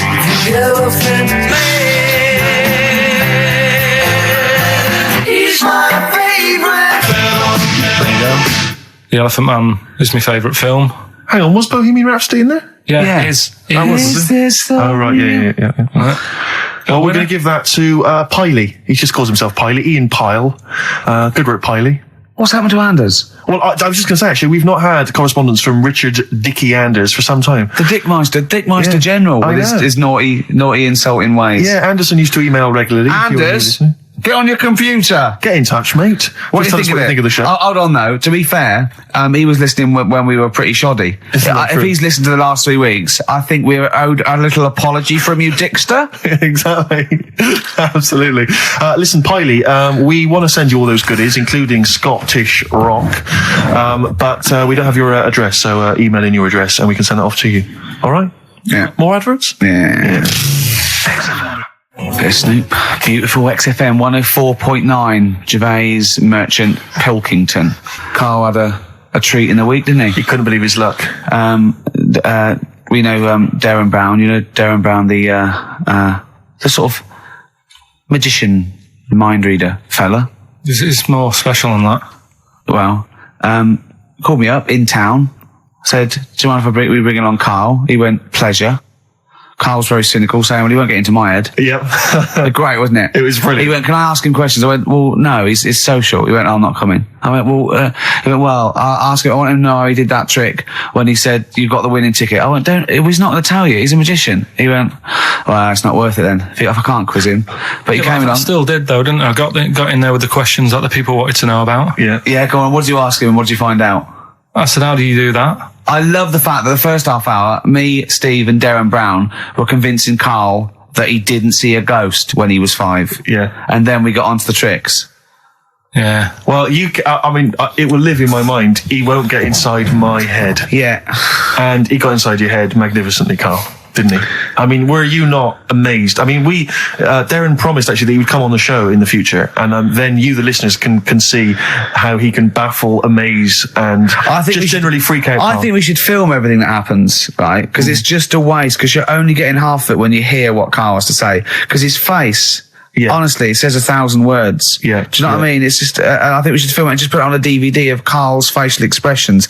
This is Carl thinking he saw a ghost. Yeah. This is Carl thinking they were going to clone a man moth. Yeah. It's just different faces. So do you want to try and explain what he did and what marvelled you so much? Right, yeah. He comes in, he sits down. I'm a bit sort of, bit spooked by him straight away. Oh, you're spooked by him straight away? Yeah, really? there's a weird thing about him. Right? So anyway, he sat there and I'm watching him. It's because he was naked? Checking, seeing what he's, looking at and stuff. Yeah. So anyway, he gets his paper out and I think, right, he's going to do a bit of trickery and that. And he says to me, right, write down a number and a name, right? It was between a two-digit number, and a name of anyone you know. Yeah, right.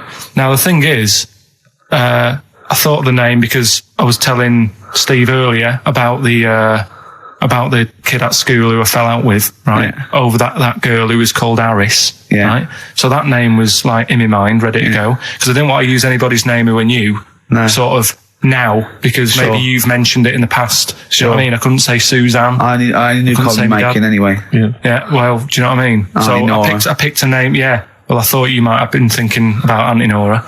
So I picked this name, right, that you three didn't really know about, right? Number just came to mind, right? So he 42, says, right, we were never thinking of that. 42, right? Yeah. He said, right, just keep saying it over and over in your head. And I'm there, and he's saying all these sort of different numbers at me, and I'm trying to throw him off a little bit. Every time he said a number that was nothing like 42, I was sort of smiling, looking a bit nervous. Yeah. Don't know if you caught that, right? I just, all I could see was you looking sort of blank. Oh, right. So I was doing stony that. face. He picked the wrong person when he said, let your mind go blank. You'd realise he picked on the wrong person then. Right. So, you had to squeeze his head to get it going again. I said, Darren, if in doubt, he'll be thinking of monkeys. And Darren looked at Carl and he said, were you thinking of monkeys? He said, I tried not to and I thought of them more. Right. That's true as well. Yeah. Right. So I'm there thinking of these numbers and that, and then he said, right, let's just talk about other stuff for a bit, right? So I was like, well, I'm not going to say anything. Yeah. Right, because I don't want you to catch me out. But then when we were talking, I was trying to like knock him off track. Do you know what I mean? I wasn't. Do you know what I mean? I played a bit of hardball with him. Yeah. I was like saying, because we were talking about aliens and that as well, weren't we? And I was saying, well, they might come and land again in 2060. Oh, clever. You know what I mean? Dropping in different numbers and that. And so doing all that, playing him at his own game. And I think I had him for a bit. On the ropes, right? So anyway, comes down to the the time when he's telling me the name and the number. Yeah. And, well, he explained what he actually did. I mean, that was... He said, just think of a number at the end of it, and he said, oh, is it an I? And you went, it wasn't an I, but there is no, okay. And anyway, he got the name. Harris. Then he went and said, "Do you an extrovert?" And he wrote down these numbers. Well, he wrote down some numbers, and he said that if you're an extrovert, these are the numbers you tend to choose. If you're an introvert, these are the numbers you tend to choose. And he wrote them down, and he said, "I don't think you're really an introvert. I don't think you're this. I don't think you're that." And I think he came up with the number 32, didn't he? He said to you, "You're thinking of number 32." You said to him, "No way." You couldn't believe your luck, could you, when you'd caught him out? But he said it's either 42 or 32, didn't he? Yeah. Well, no, but it was beside the point, because then he said, rather brilliantly, hang on a minute, if you just add up these numbers here, that adds up to 42. It was a magic if you add square. Up those numbers, that's 42. That's 42 across diagonally there. That box is 42. All the numbers that added up on the page, whether you go across, sideways, down, across, whatever, always added up to 42. Yeah. Right? And you've got the name Harris. Which freaks you out. He freaked me out. I kept saying to him, how do you do it? How do you do it? And he wasn't telling me. I was talking to people at work about him, and one lad said, apparently the trick that he uses is the same thing that Hitler did. Play record. No, seriously. Apparently it's the same thing, because he was saying... What? Play record. No, just let me finish, because I've even ran it by other people to check if I'm right on this. So let's do play record and come back to this. Because the people in the XFM office, they're pretty wise. They're up on that stuff. No, he used it in a different way. Play record. No, hang on a minute. Let me hear it. All it is power of suggestion, apparently. And when Hitler used to do his big speeches to people. Yeah. So what should we play? Come on. Finish your point. Well, that's about it. Who told you that? Ian Canfield. A few different people. All right. The big thinkers out there. Like in the office. the brain boxes. But anyway, right? It's because Magnus Magnuson works Sonic so now, doesn't he? Right. Listen, or was it Paxman? Was it James Paxman? That blew me away, right? That the fact that he got the name, he got the number. Spooky bit, right? I'm walking home. I called you up a couple of times and I left a message on your phone. Yeah. Because it was just amazing. Not only was he good at magic, but his maths was brilliant.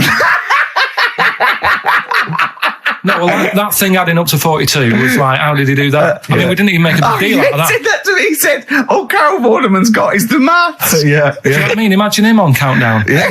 He'd even know what they were going to write down. Do you know what I mean? So a bit of a wasted talent. I should see him again about that. I think he asked him, I said, why are you doing it on mucking around on telly? Then he went, sorry? Yeah. He went, why are you mucking around on telly? Yeah. And he said you could make some serious money. I think Steve went, well, he does all right. He went, nah, but if he did that with the ticket thing all day. Yeah. But didn't you say to him you should be working for the police force? I said, yeah, you should be in a police station. You could help people out. Yeah. Do you know what I mean? It's not a daft idea, is it? Not really. Right. So anyway, right. So I get home. Still, I'm calling different people up walking home. I couldn't believe it. Yeah. Right. I called Suzanne up telling her about it. And she's like, slow down. She said, you're like a little kid who's just been on a fairground ride or something. Yeah. Slow down. Right, so I'm telling her, call me mum and dad up. My dad wasn't that impressed. No, of course He's not. like, well, it's all been done before. But anyway, right. So, but then he wasn't impressed with Little Donkey, was he? No, he's not impressed by much, is he? Right, so I get in. He probably had to nip back down to the phone box. Right. Do some thieving. Yeah. We've forgotten bread. No, I'll just go down to the phone box. Yeah. Right, so I get into my flat, right, and what they do in my flat where I live, they put the post in like these little pigeonholes. Right, and I don't normally check them out. I leave it for Suzanne to do, right? Sure. But this time, for some weird reason, I thought, right, I'll check it, see if we've got any posts. Open it up. There's only this. A letter for Miss Harris. Yep, there it is. Bona fide in front of us. A letter addressed to a Miss Harris. Well, does she live there? No, it's my address. She doesn't live there. Did she ever? Don't know. It doesn't matter. It's weird, isn't it? But we've never had. Normally, I think there was a guy who lived there called Yaki Shoki. Mr. 42. It definitely wasn't an Harris, right? This is the first time we've had a letter for this woman. Yes. Right. But what are you claiming? Because Darren Brown himself admits that it is not paranormal, it is not supernatural, it is a trick. It's a trick. Is it? But he would say that, wouldn't he? Hitler said that. Play a record. Well, can we open this? No! It's illegal! No, but I'm thinking if it's a birthday card for someone's like 42nd birthday. Right. You can't open that letter. Go and put it back or put you cannot open that letter. Why not? You can't open someone else's mail because you think Darren Brown's supernatural. What if we steamed it open and then resealed it? No one would know. It's only a letter. You can't. You can, but I don't want any part of it. Carl, I think you should open open it. Oh, you open I'm it? not opening it. It's against the law. You should open it Right, then. we won't open it then. They won't send you to prison. Luke, forget it. You'll get off. Cure? Bit of cure? There's no it's cure, no. I'm looking. Well, I'm tempted to open it. Well, do you want to, Steve? There you go. No, I'm not going to open it. But I think you should definitely. 6 Different Ways by The Cure from the album The Head on the Door. We've enjoyed that. The head on the door, Carl. Ooh, bit of a coincidence. Spooky, isn't it? It was only 4 weeks ago you were talking about a head and a door. Exactly. Has the door got a number on it? 42. Oh dear. So we're not opening it. No. Well, I can't open it because as the producer, right? Oh yeah, because your standing in society is such that they'd make a real example of you. Yeah. A producer of a tin pot radio show once a week. Yeah, he should know better. He can press buttons and talk at the same time. Sending down. But they wouldn't try you in an adult court. You would Carl. get They away. wouldn't be You would allowed. get away with it. Just they hear you speaking for a little while, and the judge would end up squeezing your head and letting you off. It'd be like those people who train monkeys to break in. Do you remember down in South London? We talked about it in the past, and they were going around robbing stuff, Hackney. and they trained them to do it. Yeah, think so they're I think doing that some time those I don't think those monkeys would have got in trouble. It would have been the keepers. So, I think XFM would probably take the rap. Will you open it? No, I can't be seen to open it. No, he's I'm a an writer award-winner. director. Exactly. So am I. I can't be seen to open I'll it. give it here then. Right, I'm having no part of this. That's against the law, but Right, I'm having no part of it. open it. Come on, you've started now. Right. The thing is, right, if it's important, we can say maybe she's listening. But do you need to stress? What it could be anything. What are you going to say? We're going to say, oh, and if you are listening, Mrs. Harris, you have got gonorrhea. Call the clinic. Do you know what I mean? It could be anything. Oh dear. Oh well, I think my talk did well. Well, what is it? Is the number 42 on there? What is it? Can you say? Be careful. What? Let me see what it is. What is it? Dear Sir, Madam, your periodical dental inspection is now due. Would you kindly contact the surgery to make an appointment? Mrs. Harris, if you're listening, your periodical dental inspection is now due. You might want to contact the dental surgeon that you normally go to. She's could have a faulty tooth. 42. 42. 42. I don't believe it. 42. 42. Oh my God.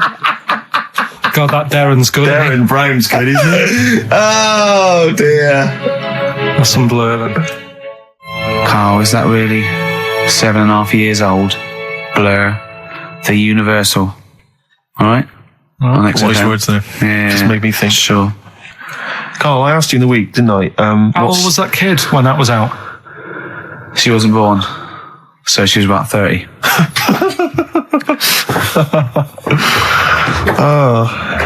Well, I think that's the first time we've officially broken the law on air. What? I don't think we've broken the law before on air. Be all right with the dentist appointment. Well, we haven't broken the law, Steve. He has. You're right. We're fine. And he should know better. He's the top producer of a tin pot radio station. Carl, Ricky and I were doing some writing in the week, and we needed get a little book of zodiac types. What's your thought on Just to make sure it was good luck, to be writing. Yeah. Yeah. What do you make of all that stuff? Horoscopes? Do you have any thoughts on that? Now and again I'll read it, but Sure. I'll believe it if it's good. Yeah. If it's not, just go on. What star sign are you? That's perfect, though. That's their raison d'etre. That is those people who do zodiacs exist on that piece of philosophy. Yeah. I'll believe it if it's good. Exactly. And that's why when you have breakdowns, people don't go, you're a nasty little piece of work, you're a pug ugly little twat, and you'll never amount to anything. It's things like, you're probably too generous for your own good. Yeah. You like to keep people at a distance, but you like to love. You're a warm person. It's always stuff like that, isn't it? People go, I suppose I am too good. Yeah. That is me all over. Yeah. Do you know what I mean? You're a creative person. Yeah. Who thinks they're not a creative person? Exactly. You've got a wonderful sense of humour. Exactly. Yeah. What star sign are you? Mine changes. I'm on the edge. Oh, Right. God. Okay. He even makes that complicated. Of course. He even makes twaddle complicated. No, I'm just.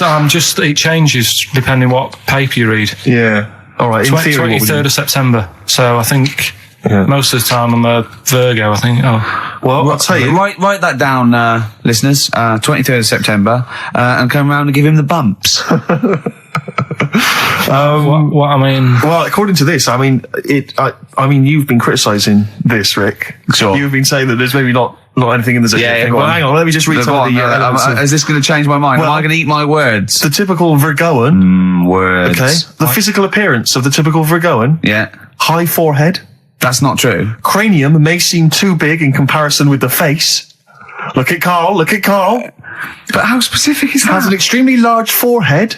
Has a high hairline.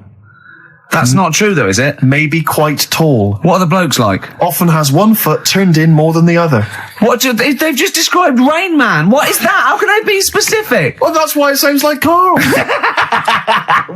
One foot turned in. Yeah. Oh. Well, have they even bothered doing one for you? Because there isn't many people who... Hang on a minute. Let him finish, Steve. No, I'm just saying... Go on. What are you saying? I sort of think I'm fairly average looking, but I'm saying, have they wasted a page in that book for whatever you are? It started off me being dissing him and stuff, and you've been nice. Hang on a minute. I don't think you can be a Virgoan because it says that they are normally quick, alert, and intelligent. But no, actually, I have to say, it says here behaviour and personality traits of the Virgoan as a child is an excellent mimic. Can learn many things in a short time. Not really sure of you, is it? Rarely Like questions authority, but frequently questions facts. You never question facts. Yeah, you never question authority. He's scared of authority. Yeah. You're usually very upset if teased. That's true. Yeah. Isn't it? Oh, yeah. Hang on a minute, though. Yeah. Can't take a bit of stick. Too much depends, pressure. If you yeah. can't stand the heat, get out of the kitchen. Yeah. What to teach a young Virgoan? Myths, fairy stories, make-believe, daydreams, and how to use imagination should all be taught to young Virgoans, so they have plenty of magical moments to remember in their adult years when they are often alone. I'm changing my mind. I know. This is good stuff. This is really good stuff. All right, well, let's see. What are you? I don't think we should talk about that. Yeah, let's have a look. It says the Virgoan is, I love some of the specifics of this. Virgoan is an employer. He's excellent as the boss of a small company. yeah. Don't get him on a Tuesday. He's probably stamp collecting then. Yeah. He loves a bit of haddock. Okay, let me look at mine. Oh, that is good though, Carl, isn't it? That is you all over. I've changed my mind. It's brilliant. It's a real science. They've really put their work in with this one. Let me see. Sagittarius. Sarah Jones. Sagittarian is a happy, playful little clown. Little. Greets everyone. Oh dear. Yeah. Let me see. Sagittarius. He's only going to read the good bits though, isn't he? Yeah, exactly. If that's it, what can it say? Have they done yours in sort of small print because you've got special eyes? I don't know what that insult is, Carl. What kind of an insult is that? Well, you know. He's happy with that. Look at his face. He's done me. Oh dear. Back together. Little baby bird on XFM 104.9. Gervais, Merchant, Pilkington. Gervais, you're Cancer, is that right? Yeah. Just looking you up in the little zodiac book. Sure. Again, I've really changed my view. I used to dismiss these out of hand. Oh, here we but go. these are bang on about Go you. on. May have remarkable teeth, perhaps prominent, irregular, or in some way unusual. You have got quite strange teeth. Who doesn't know when they're English? Even if slim, may appear broad or plump. May be plump or tend to put on weight very easily. Yeah. Correct. Yeah. Behaviour and personality traits. Loves delicious food and drinks, but almost always dribbles, even when past babyhood. How specific is that? It's true of you, though. You know what that is, You though, can don't barely keep you it know what in that your is, mouth. don't You you? can barely keep it Because in I your was mouth. born at a certain time of year. Exactly. And that's what happens. I I tend to dribble. Yeah, well, no, that is fair enough. I think it starts to fall apart, though. Why? When it says, Intelligent, handsome. no, it just says, takes work seriously and does not like frivolity. I mean, a man who spends most of his time squeezing people's heads and struggling them to the floor. Yeah, maybe it's not. I did squeeze his head. I squeezed his You head did squeeze his head. many times. Although it does say that it says about your loves and hates, your likes and dislikes. You apparently like anyone who loves his or her mother. It's so specific. Oh dear. What Well, there you go. Arse? Let's have some adverts. Please. Hoo, it won't do. Listen to the Gallagher Boys and stop crying your heart out on XFM 104.9. No need to. It's monkey news. So there's the time. Time for monkey news. Can we have the jingle? Oh, chimpanzee, that monkey news. I love the jingle. Right, well... Can we play that jingle once more? Yeah. Let me cue it up. So, chimpanzee, that monkey news. Oh, it's brilliant. Got a lot to live up to now. I'll be honest with you, often that jingle is more fun than the monkey news. Wow. Yeah. So you've got to excel yourself this week. Well, it's there's been a lot going on. In the monkey world. Yeah, I was looking at the Guinness Book of Records that we bought last week. What you bought? What that I bought. Is it still wet? As I was cleaning the tea off it, I was having a little read through, and there was some monkey stuff in there. There was this isn't the actual story. I'm just telling you what it's like looking up monkey news all week. It's like behind the scenes. It's like the making of Monkey News, which is actually available on DVD. Exactly. It's 12 minutes unseen footage, just the making of Monkey News, which is my favourite bit in a way. If you enjoy Monkey News, see how it happens. See, from conception to It's all put together. yeah. Go on. Yeah. What's a typical Monkey News day? Well, there was some stuff about a monkey in the Guinness Book of Records. I think it had the record for asking for a cup of coffee in 23 different ways. I don't know what to say. Oh. That's good. Just to show the monkey news is getting bigger and people are covering it. Donald McIntyre, he was on BBC. Yeah. On Monday. That was on Channel 5, wasn't he? No, he hasn't moved over yet. This is something that he did for the BBC. Right. So that was pretty good. That was about, well, it wasn't good. It was pretty sad, really. What? He was doing this thing. Do you know, like last week we were doing Cheapest Chimps? Yeah. And someone emailed in saying, Donald McIntyre's doing Cheapest Chimps. Really? And it was about... I bet he wasn't. I bet Donald McIntyre did not do a programme called Cheapest Chimps. They didn't use that title. No. But you could tell where they'd got the format from. Sure. You know what I mean? Sure. And it was about gorillas and how much you can get one for. But the problem was, because they're that pricey, they were sort of... I mean, I don't even want... It is depressing. If it's cool, then don't... Yeah, forget it. Yeah, it was a bit... Okay. I mean, should I just say, in the making of Monkey News and Cheapest Chimps, not anyone no one's harmed. There's no monkeys. No. Go on. All right. Well, anyway, today's story was emailed in. So you didn't even do anything towards it. So when you say I've been working on Monkey News, what you printed that out? So is the making of monkey news you checking your email? Well, Brilliant. no, I'm always looking at different options, how much is going on. This is what makes me laugh when he says he's really busy. Yeah. I'm doing other stuff and that. I'm doing other stuff. People are sending in monkey news. Yeah. Yeah. You get an email. Is it check from it out. Reuters? Well, listen, it's from Steve. Okay. Right? Now, what it is this monkey, right? Yeah. Don't know where it was. Mm-hmm. But there's a bit before the monkey anyway, right? Jeez. It's this, no, listen. Shoot me. Right? It's a bank. There's this bank, right? Busy bank. Normal day, everything's going normal, right? Busy bank, people going in, doing what they do, seeing about mortgages and stuff. Yeah. Everything's normal, everyone's happy, right? Yeah. So anyway, it's quite busy one day. Fella comes in with a gun and a balaclava on. Up to no good. Right, I'll tell you now, Carl. If this fella turns out to be any ape or monkey related species, you're never doing this again. You're never. So just, if you want to finish it, it's at your own risk. But if this fella who robbed the bank turns out to be a chimpanzee, that's the end of Monkey News. All right. Okay, let's hear the end. It's a lovely day in a lovely bank. Everyone's happy. Everything's normal. A man comes in the balaclava. Man comes in. Is it a man? Starts waving a gun around. Shut up, Rick. Let him finish the story.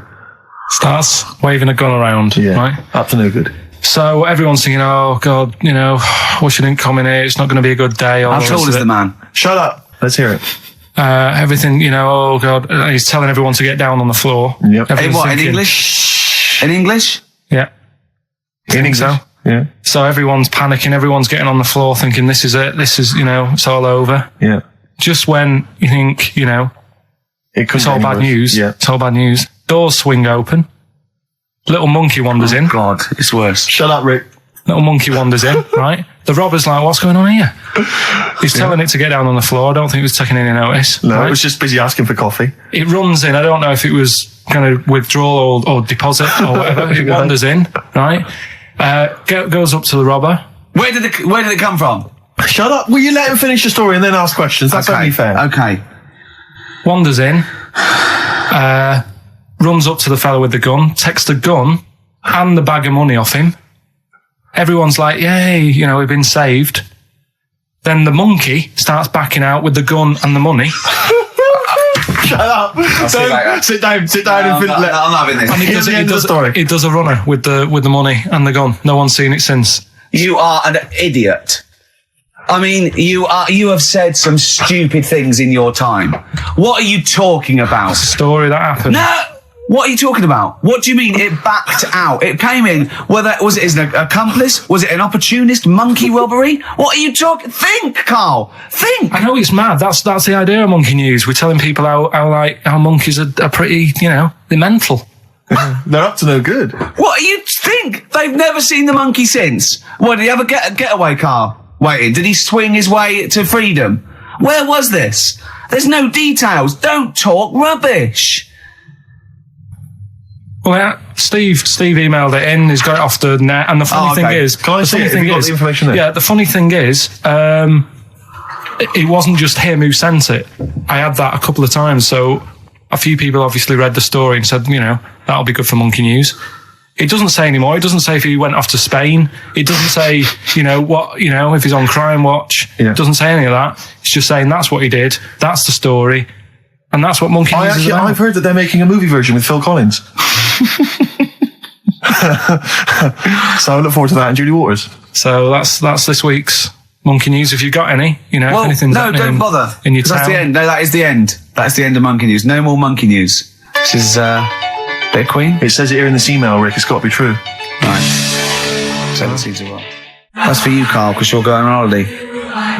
Do like to be beside 7 Seas a Ride by Queen. Rick, we've had an email from number one fan Richard Anderson. Oh, excellent. I'm opening it. I haven't He's read it. loving it, isn't he? What does he say? Well. Well. He likes it. He's from Richard Anderson. It pains me to admit it, but your show is no longer appalling. Go on. Congratulations on being only slightly rubbish. Excellent. Cheers. Hey, we're winning him round. Yeah. I'll tell you what he'd love, though. I know what he's a big fan of. Well, adverts. Yeah. Excellent. Nice to do that one again. Always. Metal Mickey, Suede on XFM 104.9. Wow. Nearly over with Ricky, Steve and Carl. I've done another little sketch for you, Carl, because I was excited by the fact that we raised that money. So I've done a little... Well, it's not over yet. It's like people go to the website and if they think it's worth more than 50, they can say, oh, I'll give you 55 or something. XFM put that little one on. It's all three of us, isn't it? Well, they haven't done that yet. No, but they can put that on next week and they can frame it for them, can't they? Well, if they have a look, xfm.co.uk/Ricky, you can have a look at it if you want it. Just pay some money and... Now, it'd be worth a bit of money, won't it, in a few years? When we're all dead. Mm-hmm. Now, listen, Carl, you're going on holiday. You need a little rest, don't you? Yeah. What's the vibe? What's the vibe of the day? What's the crack on holiday? Come on. Where are you going? Madeira. Right. Good. It's for Suzanne's dad, right? My girlfriend's dad. He's 60, so... Yeah, that's the average age in Madeira. Is it? It's quite, yeah. Well, my mate Damo went to Madeira, and he was worried about sort of terrorism on the plane, and he looked around and he thought, well, if someone gets up, someone will wrestle him to the floor, and he looked around, and he was the only one he realised could have got out of his seat quickly enough. So you'll enjoy it. It's quite quiet. It's nice. It'll be all right. I mean, it's the first time a mum and dad have been away, so... Whatever. Abroad, yeah. So right. they're worrying about... They just don't understand the rules and stuff, so they're panicking a bit. And then in the week, he can't... they're going to take livestock. Yeah. Well, it's getting like that. It was like... Are they filling loads of Durags with heroin as we speak? Exactly. No, but... do they know about passports expiring, don't they? They're not completely stupid. They know about all that, right? Yeah. And he called up in the week, one of the questions said, what's the best thing when you're going abroad? What's the best thing to use to carry tea bags? So it was like, what are you worrying about that for? They'll sell tea bags out there. And he's like, well, we want to take our own. It's like they'll sell tea bags. Yeah. And he's worrying about that. He's saying, can I put it in a glass jar? So put it in a glass jar then. He's saying, oh, I'll bubble wrap it. So he's bubble wrapping a tea thing. It's just, it is annoying me a bit because it's meant to be a week off from you annoying me, and already he's niggling me. Yeah. But you are easily wound up. You are a very finicky little fussy person. You don't like the slightest bit of pressure. See, I thrive on pressure. I'm working here, working there. That's the way I work as well. That's always doing stuff, monkey news. You know what I mean? Oh yeah, monkey news. I got an email. I won't read it to on air. It's rubbish, but that's one feature. That's my bit done. That's all I have to do. Well, I'll tell you what. When I'm away next week, do monkey news and see what you can find out. All right. Oh, there's a challenge. See what you can do. Yeah. I've already told them about the Guinness Book of Records one, so you can't use that. Yeah. Right. We're going to find the best monkey news ever, Carl. Wow. What was it you said to me about? Because the thing is that you don't really like people, do you? That's the truth of it. People annoy you, don't they? They wind you up. Yeah. What was it you said to me about friends? You don't. He doesn't like friends. He doesn't want friends. He doesn't want any more friends. He doesn't want any friends. Is it because one day they'd ask me to help him change a tyre? Yeah. What was it? No, it's always hassle. Well, the tyre he sits and swings on in his back garden. He means it's just. They call up, they ask for stuff, they want favours doing. Yeah, they want a pint, they want to chat to you because they like you. I know they're a pain in the arse. I'll tell you what, Carl, you're better off without them, mate. Yeah. Although to be fair, Rick, friends like you. Yeah. You're not judging them on me, are you? You're not judging all possible friends on like me. him. Just they do sort of, you know. You know, some friends will never touch you around the head or I never want to see you for a week, am I? Oh. Do you want to get a little squeeze in? I am going to get a little squeezing. Can I come around there and squeeze you? Squeeze him in now. Play the last tune. Well, we'd go to ads and that's it, really. Is that it? We've got no time for records. That's a shame. We'll have a quick squeeze. Have a quick squeeze. Well, that's like a Benny Hill slap there on the front. All right, that's enough of that. Right. Okay. I'm not squeeze it. All right, that's it. Excellent. Can I do you for a week? Yeah. All right. See you next week. See you later. See you, Rick. Have a good holiday. All right. Well, here we are again, XFM on a Saturday. Just gone 1 o'clock, Steve, if I'm very much mistaken. But we're not here as such. We're away again, gallivanting around. We've got to do the special sort of best of again. Okay. Which we did a few weeks ago. So this is the best of the last 3 weeks. Which I think is, I think it's the best 3 weeks we've ever had. But I'd like it condensed into 2 hours. Yeah. Yeah. Some great music as well in there. Yeah, there'll be some great music, interspersed with fine chat that you've already heard. Yeah. Except this bit. This bit's new. We've actually, out of the kindness of our heart, we've come in last week. Yeah. Yeah. And we've done a few clips just because we felt a bit guilty about shooting off. Yeah. Even now, having heard this link, I'm beginning to wonder if it was worth our time. Yeah. Well, should we play a classic link? Let's play what from the last 3 weeks. After this is Feeder. All right, so here's the first bit. Yeah, you might want to try and you heard about the hanging one when the fella was. Sorry, mate. Go on. When the fella was hung. Hung. He was hung and. He was hung. He was hung by a rope. So isn't that no? I think it wasn't he a Chinese emperor and wasn't he hung? Yeah. He was hung. Some fella who'd done something, they hung him. It's not a word anymore. He was hung. Well, don't be doing that again, because you said squoze wasn't a word, and then I shown you a menu today that someone sent, and it said fresh orange. Yeah. Squoze. In inverted commas, and next to it was the word colour, spelt COLOR. So presumably either the American menu, right? In which case there's loads of American words that we don't use, or it's just a badly typed piece of work. Anyway, there was a bloke that was hung. He was hung and that, but he didn't die. Hung on that, he was definitely a Chinese. Hung on that, yeah. I remember him now, yeah. He didn't die, and they said, just hang on a minute whilst we change the rope and that, and he stood there waiting, changed the rope. They tried to, do it again, and didn't work. It didn't work, right. So, they got another rope, right? Didn't work. And then they had to let him go, because it's like there's a well-known saying or something from this thing. Yeah. What do you make of the first genetically modified baby? Oh. Are you worried about this? Do you know what did they do? What? Let me see what it says here. Isn't it just choosing the eye colour? Well, this is the concern, isn't it? That in the future you'll be able to decide whether it's a boy or a girl, how intelligent it is, what it looks like, is it handsome, is it ugly? Obviously, no one will choose an ugly baby, and so on and so on and so on. And so it means that where will it lead? Where will it end, Carl? Are you concerned? I've thought about this a lot. What will us three look like in the future if they're being genetically modified beautiful people? What will we be like? How will we be considered in society? Yeah. But we've talked about this before, haven't we? About the cloning thing. Yeah. That's a bit weird. Yeah. But I don't think it matters, because at the end of the day, right, you might look like some other kid, but it's the way you're brought up that will change your features and the way you are, you know, your personality. If you lie, you get a long nose, don't you? Well, no, but listen, right, because I remember when we, you know, I was growing up on this estate. This is going to be good. Go on. No, it's not. It's just an example of how this doesn't work. Go on. So we don't need to worry, sort of thing. Sure. Right? Okay. So I'm growing up on this estate, and there was this woman about 4 houses down, right, who's a bit rough. All right. Didn't fancy her. Oh God, no. Right, but she had a baby. Well, tell me about her first. I'm interested in this woman. Why was she? It was a very... Was it like being a man in a dress? I mean, I didn't grow up in a posh house or anything. And I'm not saying that if you live in a bit of a rough house, you're a bad person. What does she look like? But anyone can Tattoos? clean up. Look like Tony Green with a fag on. They didn't clean up much, right? Oh. Which, even if you've not got a lot of money, you can still try and make the place look nice. Yeah. Right? But she didn't, and a kid used to take a horse into the house. Sorry. Whoa, Neddy. What do you mean a kid used to take a horse into the house? Where did he get a horse? Must have nicked it from somewhere. Must have done. You've seen a horse in it? No. What, is that from outside the saloon round the corner? Yeah, was it just tied up with a bit of leather? Right? Oh, that's great. I'd been Big out. Jake, I'm looking for it. I'd been out. Oh. No, sorry, let me get this. This was before the lynching stopped or after. Where did he get a horse from? What do you mean he must have nicked it? His mum said, where'd you get that from? I bought it. All right then, but keep it out of the kitchen. I don't want you going Catlin rustling. Where did he get a horse from, Carl? And how long did he have it for? Was he leading it or riding it?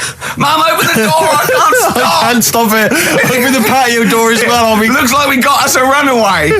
What do you mean? I don't know, but the thing is, they couldn't afford to buy one because they're not cheap. So I'm just guessing. Maybe that's wrong of me.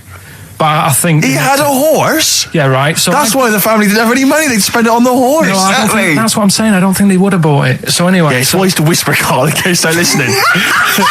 Yeah. And they could be in the room next door. It's not buying it, it's keeping it as well. Oh.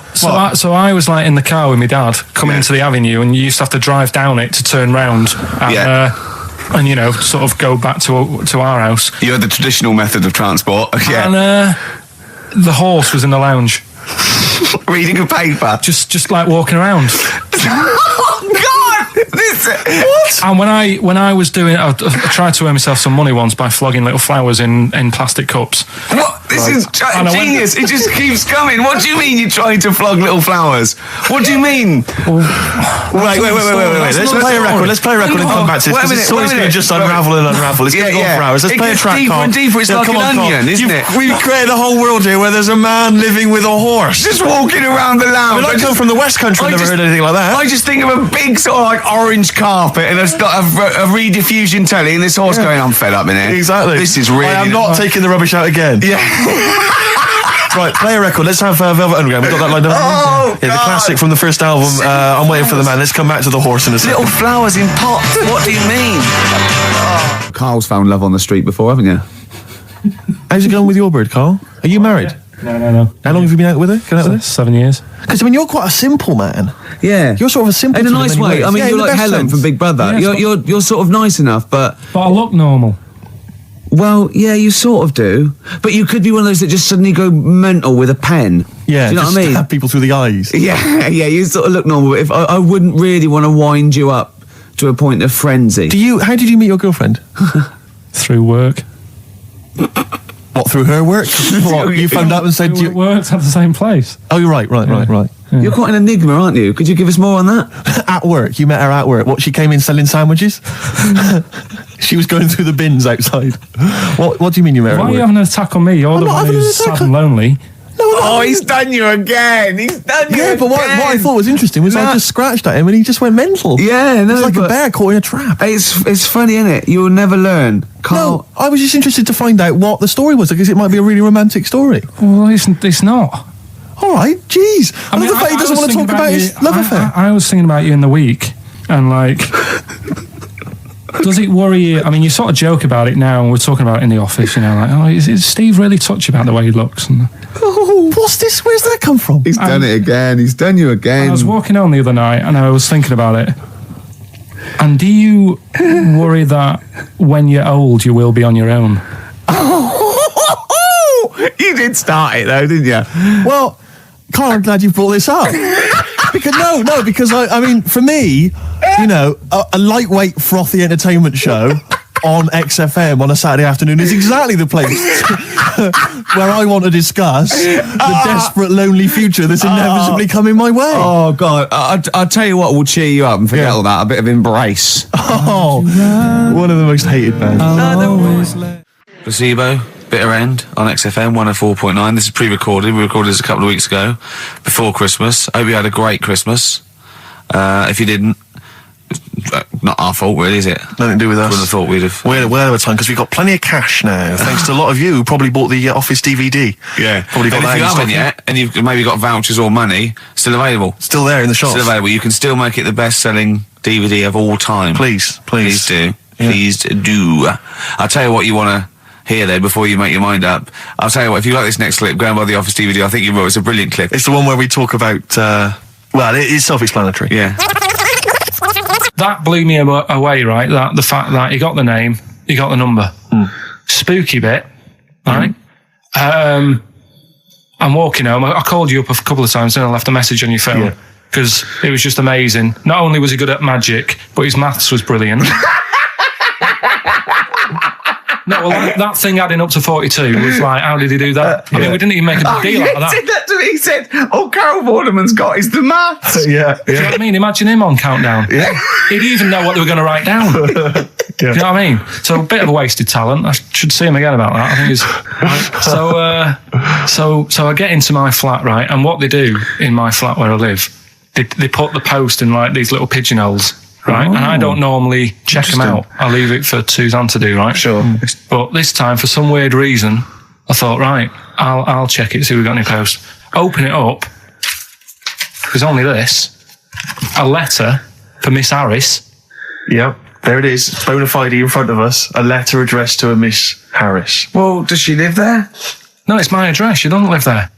Did she ever? Don't know. It doesn't matter. It's weird, isn't it? But We've never had. Normally, I think there was a guy who lived there called Yaki Shoki. Mr. 42. It was definitely wasn't an Harris, right? This is the first time we've had a letter for this woman. Yes. Right. But what are you claiming? Because Darren Brown himself admits that it is not paranormal, it is not supernatural, it is a trick. It's a trick. Is it? But he would say that, wouldn't he? Hitler said that. Play a record. Well, can we open this? No! It's illegal! No, but I'm thinking if What it's if a we opened it birthday off card air? for someone's like 42nd birthday. Right. You can't open that letter. Go and put it back or put you cannot open that letter. Why not? You can't open someone else's mail because you think Darren Brown's supernatural. What if we steamed it open and then resealed it? No one would know. It's only a letter. You can't. You can, but I don't want any part of it. Carl, I think you should open it. No, you open it. I'm not opening it. It's against the law. You should open it No, we then. won't open it then. They won't send you to prison. Forget it. You'll get off. Cure. Bit of cure. There's no cure, no. I'm looking. Well, I'm tempted to open it. Well, do you want to, Steve? There you go. No, I'm not going to open it, but I think you should, definitely. 6 Different Ways by The Cure from the album The Head on the Door. We've enjoyed that. The head on the door, Carl. Ooh, bit of a coincidence. Spooky, isn't it? It was only 4 weeks ago you were talking about a head and a door. Exactly. Has the door got a number on it? 42. Oh, dear. So we're not opening it. No. Well, I can't open it because as the producer, right? Oh, yeah, because your standing in society is such that they'd make a real example of you. Yeah. A producer of a tin pot radio show once a week. Yeah, he should know better. He can press buttons and talk at the same time. Sending down. But they wouldn't try you in an adult court. You would Carl. get They away. wouldn't be You allowed. would get away with it. Just they'd hear you speaking for a little while, and the judge would end up squeezing your head and letting you off. It'd be like those people who train monkeys to break in. Do you remember down in South London? We talked about it in the past, and they were going around robbing stuff, and they trained them to do it. Yeah, think so they're I think doing some time I don't think those monkeys would have got in trouble. It would have been the keepers. So, I think XFM would probably take the rap. Will you open it? No, I can't be seen to open it. No, he's I'm a an writer award winner. director. Exactly. So am I. I can't be seen to open I'll it. give it here then. Right, I'm having no part of this. That's against the law, but Right, I'm having no part of it. Open it. Come on, you've started now. Right. The thing is, right, if it's important, we can say maybe she's listening. But do you need to stress? What it could be anything. What are you going to say? We're going to say, oh, and if you are listening, Mrs. Harris, you have got gonorrhea. Call the clinic. Do you know what I mean? It could be anything. Oh dear. Oh well. I think my talk did well. Well, what is it? Is the number 42 on there? What is it? Can you say? Be careful. What? Let me see what it is. What is it? Dear Sir, Madam, your periodical dental inspection is now due. Would you kindly contact the surgery to make an appointment? Mrs. Harris, if you're listening, your periodical dental inspection is now due. You might want to contact the dental surgeon that you normally go to. She could have a faulty tooth. Faulty tooth. 42. 42. I don't believe it. 42. 42. Oh my God. God, that Darren's good. Darren Brown's good, isn't it? Oh dear. Well, listen, still to come, right? We've got the monkeys thing. Oh, chimpanzee that. And when I was out last Sunday, right, at Johnny's birthday party, Steve was there. Yeah. Got talking about stuff. And a debate that we didn't really finish cropped up. It blew your mind, didn't it? Amazing. Oh, I know about this. Steve told me. This is the infinite amount of monkeys. Or a monkey with a typewriter and an infinite amount of time would eventually come up with the works of Shakespeare. Yeah. There was no debate. It's a philosophical, mathematical problem. There's no debate. It's true. It wouldn't happen. No, listen, Carl, listen. Infinity sorts it all out for you, right? An infinite amount of monkeys at a typewriter, right? They do everything. They type everything. Infinity just sorts it all out for you. There's no getting to it and they're going, oh, well, let's have a look what they've done. This one's come close. Did Romeo and Juliet. It would do it all. It would type everything ever possible, conceivable. Yeah, but it's a mathematical. Well, we've heard your side of the argument, Rick. And I'll be honest with you, it's a persuasive one. But let's hear Carl, because he heard about this in a pub last week. Yeah, so what's he's got some strong What's your problem with it? What's your problem with it? well, first of all, right, you're saying it's a load of monkeys. It's not just one monkey. It Depends. That can live forever. No, wait. It's either a chimpanzee with a typewriter with an infinite amount of time. He would eventually, by definition, mathematically, type everything ever possible. Okay, or it's an infinite amount of chimps with typewriters, and one of them will type it first time. But already, that's not right. You either need to have What do you mean? monkey. What? You mean let's hear his employment point. laws? What do you mean it's not right? Let's hear him out, please. Okay. If it's one monkey Yeah. with a typewriter that's got loads of ink in it and that, right? At least it knows what it's done in the past. It's not. Keep going. Cry. If you've got a load of monkeys, it's like if you have too many. What's that saying about too many chefs? Too many chimps spoil the soup. Right. Well, it's the same thing. It's like, well, I didn't tell you to put salt in it. I was going to put salt in it, and it messes it up. Whereas if it's just one, they know what's gone on. So what I'm saying is, honestly, just leave him go. I can't be bothered. I want to hear. I want to hear the rest. This blows my mind. He doesn't know what this does to me. It's a mathematical problem. I want to hear the rest. well, it's just I just don't think it will happen. What do you mean you don't think it'll happen? Infinity works it out for you by definition. Well, what's stopping them typing the same thing again? They would. In fact, the problem should be if you had an infinite amount of time that it would type the works of Shakespeare an infinite amount of times and everything else an infinite amount of times. But you know, that's not as. But not Shakespeare. Oh! Shut up! You idiot! Rick, do you know what he said to me? I said to him, I explained it to him. I said, you've got an infinite number of monkeys, infinite number of typewriters. They will type the complete works of Shakespeare. He said, have they read Shakespeare? You're an idiot! Play a record. said, no, I'm not having this conversation. Not doing it from I'm not having it because it really, really winds me up. But you're saying they'll do it with no spelling errors. Well, they do it an infinite amount of times. And they do it wrong an infinite amount of times. And they spell the last full stop wrong an infinite amount of times. And they get one thing wrong in Hamlet wrong an infinite amount of times. They do everything an infinite amount of times. But are they going off a story that they've... Play a record, Carl, because I'm going to knock you out. I'm just saying... Shut up! Do they know the story? Oh, they're monkeys! Oh, Christ. No, Right, okay. We went, it was a great day, wasn't it? Brilliant round of golf. Absolutely brilliant. Such a beautiful place in Stoke Poges. It's like a really posh place. And are you a good golf player? Well, we'll get to that. Oh, okay. Well, he bought the shoes especially for it. Oh, I'd love to have seen him in those little shoes. I know, and they were no good because they were metal spikes. We had to change them. He was annoyed straight away. He spent over £22 on these golf shoes. We hired a buggy that was brilliant fun. I was bombing along, wasn't I? I don't drive, but it was great on that buggy. Well, you've been on a buggy with me and you were a bit scared. Yeah. What I nearly killed us once. I was just taking banks and things, but you don't see sort of bunkers, and he'd scream and go, "Stop!" And he'd put his foot down the brake, and then I reversed. At one point, he sort of did a handbrake turn next to the lake, and then we had to reverse, right? And you know, you just flick a switch and put your foot down. He did that without looking. I look behind, there's a big oak tree there. He screams, "Watch the tree!" Right? He's so Dukes of Hazzard. And I kept jumping in and leaving him behind because I had to go to my ball. Anyway, the first shot, I got on my driver. I honestly did one of the best shots I've ever done. It went straight down. It was great. I thought, phew, got away with that because it's always the first one because it's a clubhouse and you want to look good. Yeah. So. He tees up, and I've been saying, buy some balls. He just got 6 balls. I was going, what if you lose me? I won't lose 6 balls, right? He tees up, right? Whacks it. It goes miles, like right angles, straight into these the woods, right? He turns around, he goes, go and buy some more balls. So I'm laughing because it's like impolite to laugh, but he broke the ice for me, and I was falling around. And then his second shot, I go, you know, you're off a 3 now. If you take another shot, he went, oh, right. So it's his third shot. He puts the ball down. He hits the ground before it and misses the ball altogether.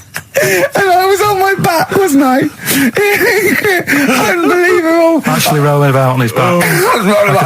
And we were terrible. I went round 107. He went round in like 119 or something. Sure. It was just rubbish. How long did it take? 5 hours. Of course. And there was no one around, luckily.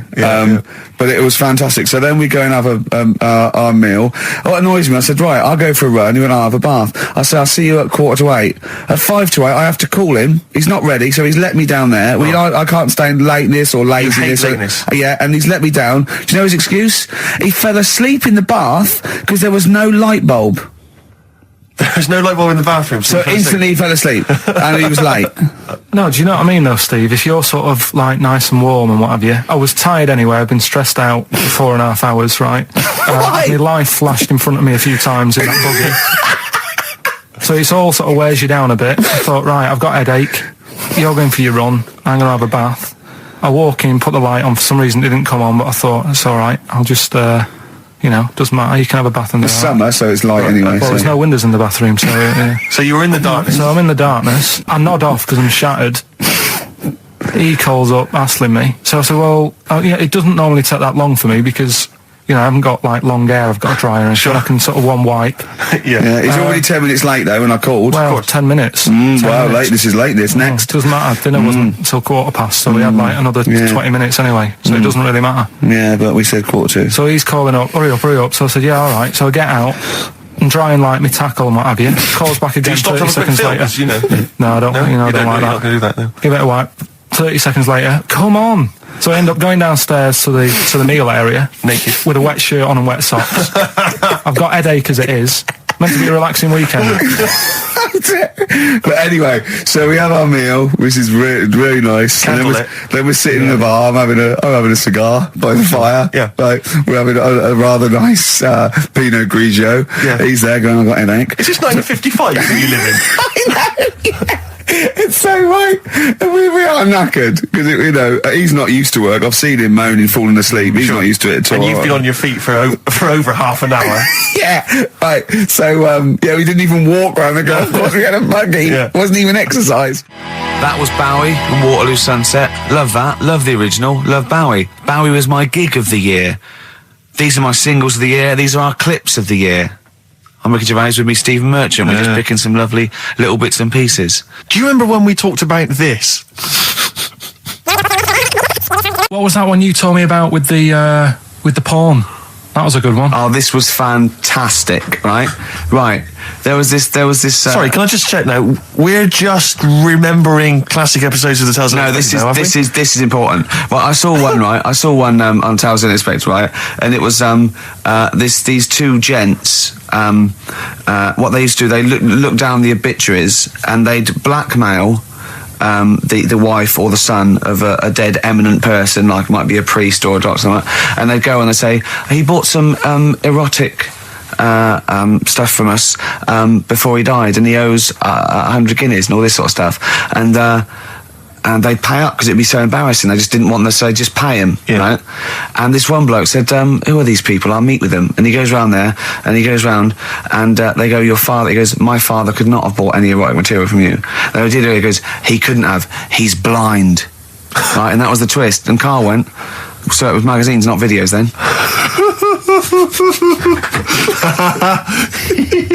Yeah. Now think about it, Steve. Is that so stupid? Well, presumably it was set in olden times because professional pornographers don't tend to call it, erotic material. Yeah. They tend to call it, juicy jugs or whatever. But more than that, I don't understand how a video is going to be any use to a blind person either. I know that you can hear the sound, Carl. Look at him nodding like he's caught me out. Yeah, what sound were you hear? Your meter needs looking at? Yes. Cut. What's then? What's that? Then it's just noises, occasional groans. Yeah. Right.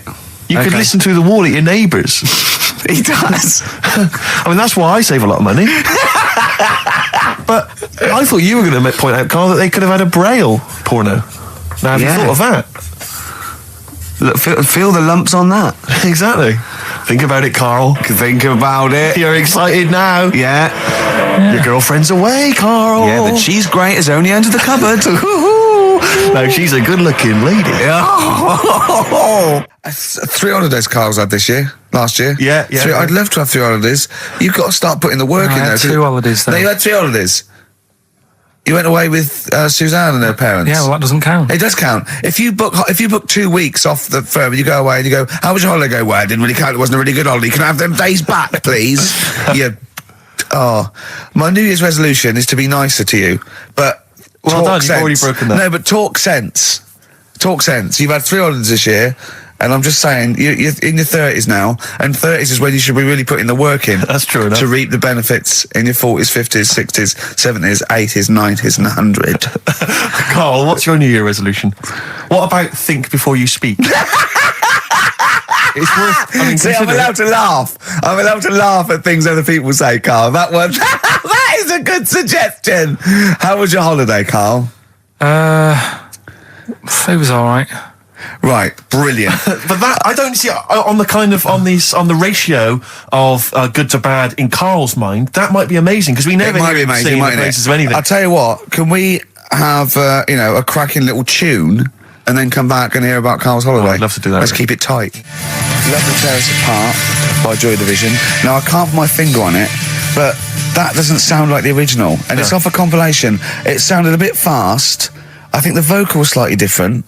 If anyone can, put me out of misery, I think it might be in a session of the time or something. Carl, is it a New Year resolution for you? Another one. Maybe when we ask you to get a song, get the original single version. I could be wrong, not some obscure session. Yeah, it does seem different, doesn't it? Very odd. Yeah.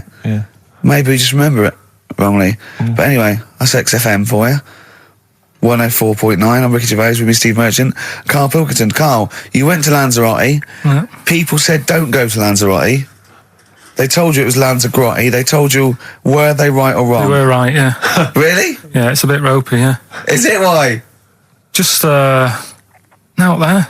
If it wasn't for the volcano they had, they'd been knackered. That's their big draw, is it? That's it, basically. That's all they've got going for them. When you landed, was it really hot? Were you quite excited? You were thinking this is okay? It was warm. It's we can't complain about the weather. The weather was all right. Sure. You know what I mean? That's what I went for, but it'd be nice if there just was something else. Yeah. What did you do all day then? Did you read your ritual book? No, I didn't read that. I read that book. Do you know the book that I bought and all the chapters were messed up? Oh, yeah. I bought a better version of that. All right. And I read that. Excellent. And then... Did it make more sense in order? Yeah, a lot easier to follow. Yeah. And then we went and had a look at the volcanoes and that. They've got 36 of them to look at. How many did you look at before you realised that pretty much, you've seen one volcano, you've seen them all? Probably about 6 or 7. Really? Yeah. And then when you got to the 8th, you thought, now I know what this is going to be, Suzanne. This is going to be like a mountain with a hole in the top. Yeah. Really? But it happened years ago as well. It's like, just keep a couple, fill the rest in, tidy it up. Fill the rest in! Yeah, no, Well, getting some builders. No, seriously though. Okay, 4 million tons of concrete, please. They're an absolute death trap. Yeah, what do you mean fill them in? Do you know what a volcano is? It's just a hole, isn't it? That's happened. Well, it's more than the hole. It's more a portal to the magma in the centre of the earth. Back in 1730 it happened, and they still haven't sorted it out. Well, when you say it happened, volcanoes were made a lot longer ago than 1730. No, but the one that did Lanzarote in. Right. Sort it out. What would you suggest? Well, how can they fill it in? It's joined. It's all joined. No, but what I'm saying is, the big plates of the earth are all joined. It was all the a disaster, magma's wasn't it? joined. With the trade centre thing, that happened. They cleaned it up, sorted it out, they've moved on. That's what I'm saying. Whereas Lanzarote have just gone, leave it. It happened back in 1730. You misunderstand me. How, in the name of God, can you fill in a volcano? You ignorant twit. No, but it's not just the holes. They've actually left the lava everywhere. That's what I mean. It's not just the big holes. There's lava everywhere. But it's molten rock. They can't just pick it up like they're like a carpet. Put it in the holes. The holes are there ready. Just push it all in. That's what I'm saying. Right, we've got who's that on the line? It's Rob. Rob, and are you a doctor? I'm a final year medical student. I'll be a doctor in 2 months, touch wood. That's close enough, isn't it? Yeah. Excellent. So, where do you study? Do you want to give more details, or do you want to remain anonymous as you're calling in to I study at Barts Hospital. All right, great. So, why do GPs sometimes put their finger up a man's anus? To see what's there. You know, if you've got hemorrhoids, if you've got an enlarged prostate, it's either that or they stick up a big tube and have a look up with a light. What? And it's easier to do that. Now, are you dumbing this down for us, or are you going to fail your medical exams by saying stick up a big tube with a light? I'm dumbing it down. Okay, come on then. We're all intelligent people here, and Carl. So you tell us what's that called? It's called a sigmoidoscope. Right. Nice. That was a clever test, wasn't it, Rick? 12 inch long. Yeah. 12-inch long tube that they can put up there. So, Carl, would you prefer that or a finger? Well, so do they sort of do the finger first, and then, I mean, at what point do they say, hang on, we need a light here? I mean... It's normally if there's something wrong. But, so if I go then, say if I go to this Wellman clinic, right, and they go, yeah, the art's good and that, yeah, finger, there you go, and then they go, hang on, I'm going to go and get me light and tube. I could start worrying then because they've sort of found something. And they're not likely to go straight in with the tube. They'll probably send you off some tests first. But Carl, there's nothing. But you go to these places to put your mind at rest and to know where you are with your health. I mean, it's not that you go along. That's what most people worry about. They think that because I'll go along and they'll find something. Well, one, that's illogical. It doesn't heighten the fact they find something because you go along. And two, if they do find something, it's a good job you went along. I mean, I'm a hypocrite because I don't go to the doctor, but I've had that Carl, done. You should be concerned if when they shine the little light in your ear, it comes out the other side of your ear. No, the other ear comes right out the other side. That's when you should be worried. But Rob, right, you said then, if they find something, they send me off for some tests. Why can't I just have the test without that and cut out the middleman? Do you know what I mean? Because you're wasting lots of money. There's hundreds of tests they could do, and they could do every test, and they could all come back with nothing, or they could do the finger up there and send you for the 3 tests you need to find out what's wrong with you. But in this day and age, with all the technology and that, and like brainy doctors and all that, the only way to find out is sticking a finger up there. What are you worried about, Carl? Is it fundamentally that this doctor who's has done 6 years medical training. Is it embarrassing to have a man's finger up your ass? I just don't understand how you can get round to that without... But what don't you like? Is it fundamentally you don't like anything up your ass, or is it the fact that it's a man's finger up there? I don't like going to the doctors. It makes me nervous, because I think if anyone searches you long enough, they're going to find a fault with you, right? And especially if they're going that far into you. They're going to find something. And... Probably not. Well, you never... I just don't... I don't know how to get round to that sort of... that point where you get a... What do you talk to the doctor about? He's like, all right, nice day. Strap your trousers. He goes, he says, I'm gonna just, Most people just shut up and let you do it, and then breathe a sigh of relief when you say there's nothing there. Yeah. But is that at the end of the test, or is that the first thing he does? It's the last thing. So that trousers up out the door. Because he knows it ends conversation. He knows it's a bit of a faux pas. The doctor says, I better not kick off with the finger up the arse. What I do is I'll start on with the, the head, and then we're down and go, one final thing, Mr. Pilkington. So Rob... He drops his keys and he goes, pick them up, and as you bend over... Will you be doing this, Rob? Is this what you're, open to do? You do all these... I'll have to do it at some point. All doctors do it at some point, no matter what they specialise in. So the first one, is he another doctor there to sort of make sure you're doing it right? Not dentists. No, but do you know... Dentists aren't doctors anyway. No. But do you know what I mean? Normally it's like a co-pilot will have someone with them for the first one. So when you put your first finger in... Yeah. Will someone be there going, right, you just want to move to the left of it? I've already done it. Have you? Yeah. So that's the thing with a student, you're learning. So you get people teaching you and you learn on these things. Can I just point out, Rob, I think I'm right in assuming that you have a glove on. Yep. And there's lubrication. Yep. And it doesn't hurt. No. There you go. What are you worried about, Carl? Who's this person who everyone's testing on in your class? It's not one person. One person. There's when a patient comes in and they've got a problem, your boss, the consultant, he does his finger up, and if he finds something, he goes to the patient, is it alright if the student has a feel as well? Then the student puts on a glove, puts the bleed on the glove, and sticks his finger up and sees what he comes out with. Rob, I wish you could see Carl's face. I mean, his face when you said, and he says, can this fella have a go as well? He looked horrified that he thought it was a free-for-all, like there's a queue of people trying on gloves and going, let's have a go. That looks good up there. What have you found? No, I mean, how come you had to sort of... Is it not something you could test on yourself rather than waiting for other people to come in? Because then, It's an awkward position to get to, really, isn't it? Well, but you can have a good rummage then without feeling too awkward, but to sort of have a go on your first patient when you don't really know what you're looking for anyway, do you know what I mean? Never really thought about it. Because you don't... If you've never done it before... You pop your finger in there, and you've got to sort of look. You've got to have an expression on your face, like you know what you're finding. Well, they can't see what you look. They can't see your face. There. You got the big boss consultant man going, now move your finger there, and you'll probably feel this. But he's just done it. He knows what's there. Well, what? Oh, so he's already had a go. He's had a feel, and he's going, right, if you feel to the right, that's the conglomeracy or whatever. The conglomeracy, yeah. Its conglomeracy is in perfect working order. I'm still... Thank you, Rob. I'm sorry you had to go through this. Carl is probably the worst patient you'll ever encounter in your medical career. Good luck with your finals, and thanks very much. And do you know any female doctors who do this? Or? Thank you. XFM 104.9. Thank you. 104.9. I'm Ricky Gervais. With me, Stephen Merchant. It's the best of. You've been voting in all week, sending your emails. So here's the clips that you wanted. Right.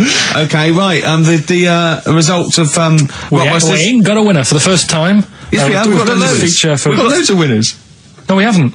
We've done this feature for 3 weeks. This is the first time I've managed to sort of... Well, let's go through them then. What have they got wrong? The first one. The first one? What was the first one? Well, hang on, let's do them in reverse order for a second. So what's the last one? The last one, the clue was, that bloke does sport on the telly and he's got a little kid. What's that? That's Destiny's Child. Des, who does ITV Sport, has got a tiny child, right? No, that's fine, they got that. Destiny's Child. What's the middle one? Well, the middle one. Right. Child. The second one was, he doesn't like women, yet he's got a couple of kids. That's a bit weird. Yeah. Right? That was PD, that was Puff Daddy. That is offensive. Go on. But it's not Puff Daddy, it's Puff Daddy. And he's not even called that anymore. He's called P. Diddy. Well, okay, fair enough. But they got that one. Yeah. And if I'm being tight, these lot are as well. Yeah. Yeah. Tight means something in Manchester. Go on. Right. And the first one that they're having problems with, I don't think them birds should be allowed in this area. Got it. Boyzone. It's not Boyzone. What's the clue again? I don't think them birds should be allowed in this area. That is perfect. A boyzone. No birds. No women. No women, yeah, birds, right? A boyzone. Sorry, Carl. If that isn't the answer, their clue is better than yours. That is brilliant. What was yours? Boyzone, it works perfectly. What's your answer then? Bangles. I have no idea what that means. Like seagulls. So you don't want them in this area, so you're banning them. Bangles.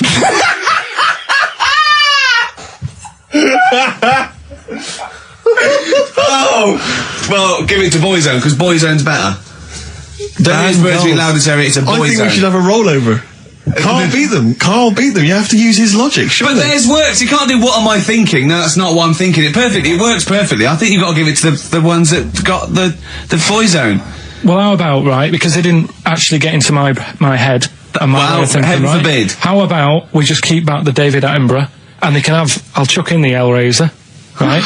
Okay. And Blondie album and the Madness one. Yeah, okay, pick a winner at random.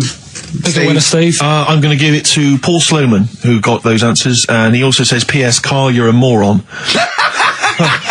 So, I'm giving that to Paul, and good luck to him. Right, well, he's got a crazy night tonight. If we can rush these over to him, he's got a cracking Saturday night. Well, if I'm a moron, I might get your address wrong when I send them to you. Coming right back at you, Paul. Yes. Carl, you're making noises while I'm talking. Yeah, but you do this all the time trying to wind me up. And I'm not saying Manchester's the best place in the world, but what I'm saying is there's bits of it that I really miss. Yeah. Like last Sunday, right? When I'd met up with Ricky, we had spaghetti bolognese, which was alright. And then I said to him, I need some soil. Damn, I wish you'd invited me. It sounds amazing. So I need some soil. What do you think? You need some what? Soil? Soil, yeah. I need to repot a plant, right? Yeah. So you need to repot a plant? Yeah. Fair enough. So I'm like, where you can't see these shops in London. Do you know what I mean? There's nothing around. I took him straight to one in my street. Yeah, but near your street, and that's probably the only one in London. Well, you say that, Carl. No, it does annoy me. Round my way, it's like, you know... You can't move for soil shops. There's earth. You can just pick up handfuls walking down the street. Yeah, incredible. People just lean over into someone's front garden. No, you can take the plants as well. No, but what I'm saying is, Go on. Manchester, there's loads of decent hardware shops. Yeah. Here, you know, if you want a panini and a latte or whatever, you can't move for them. But for soil, I had to go virtually how many miles away from me to carry that soil home and stuff. Yeah. It's not good. I mean, London's all right, but if cities were sort of marked... It's neglecting the peat market, really. Well, there's barely any mulch available in central London. I'm sick and tired of not getting a good decent compost of a Sunday. Indeed. So I'm thinking of moving to the north, where there is loads of soil and gravel. Indeed. And animal shite. Whatever. Yeah. So you were going to say if you were marking cities out of 10, what would you give London? Well, if you were marking them on, like, you know, on what they have. Right. As opposed to what? Well, as opposed to how you spell it. So, like, I think the greatest city in the world is Rome. Right? Okay. It's pretty amazing. Yeah. Have you been? What? Yeah. Why do you think that though? Just because, like, you turn a corner and there's something there that's really old. Right. Like, you're going down a normal street. Go and stay in a Derby and Joan club. Yeah. No. But it's like you're going down the road and then you turn a corner and like the Colosseum's in the middle of a busy road. It's like, what's that doing there? Yeah. And just when you think there's no more, you turn another corner. It's almost as if that was there first. Yeah. Well. Yeah. But do you know what I mean? London. Yeah. What have we got? You know, Trafalgar Square is world known. And you go there, what's there? Yeah. Do you know what I mean? So there's a lot of space there. Get one big B&Q, In Trafalgar Square. To cater for the whole of people who live sort of central Londonish. Yeah. And then I'd be happy, but what I'm saying with is... Nelson just popping up through the middle? Because you can still see it, couldn't you? Yeah. It's a great idea. So B&Q could be like the whole sort of flat thing and make it sort of grey so it looked like rock, and then Nelson popping Make it up... classy is what you're saying. Yeah. Stone clad it. Yeah. So it looks like you've made an effort. Exactly. And then you can pop in, and then you can go out and go, oh look, Nelson's column.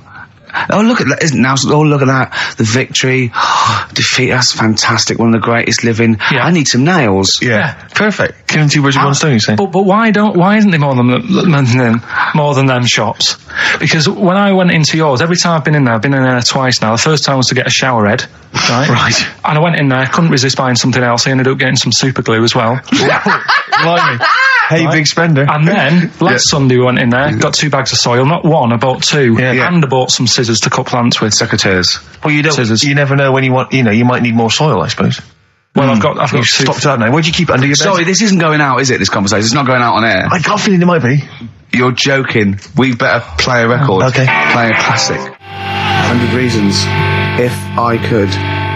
Ladies and gentlemen, will you please welcome to the stage Pop Will Eat Itself?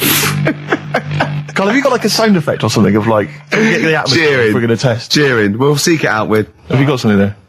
Have a look on there. I'm just looking in the NME for the kind of forthcoming gigs of the smaller known bands, and it might be a useful place to just begin the.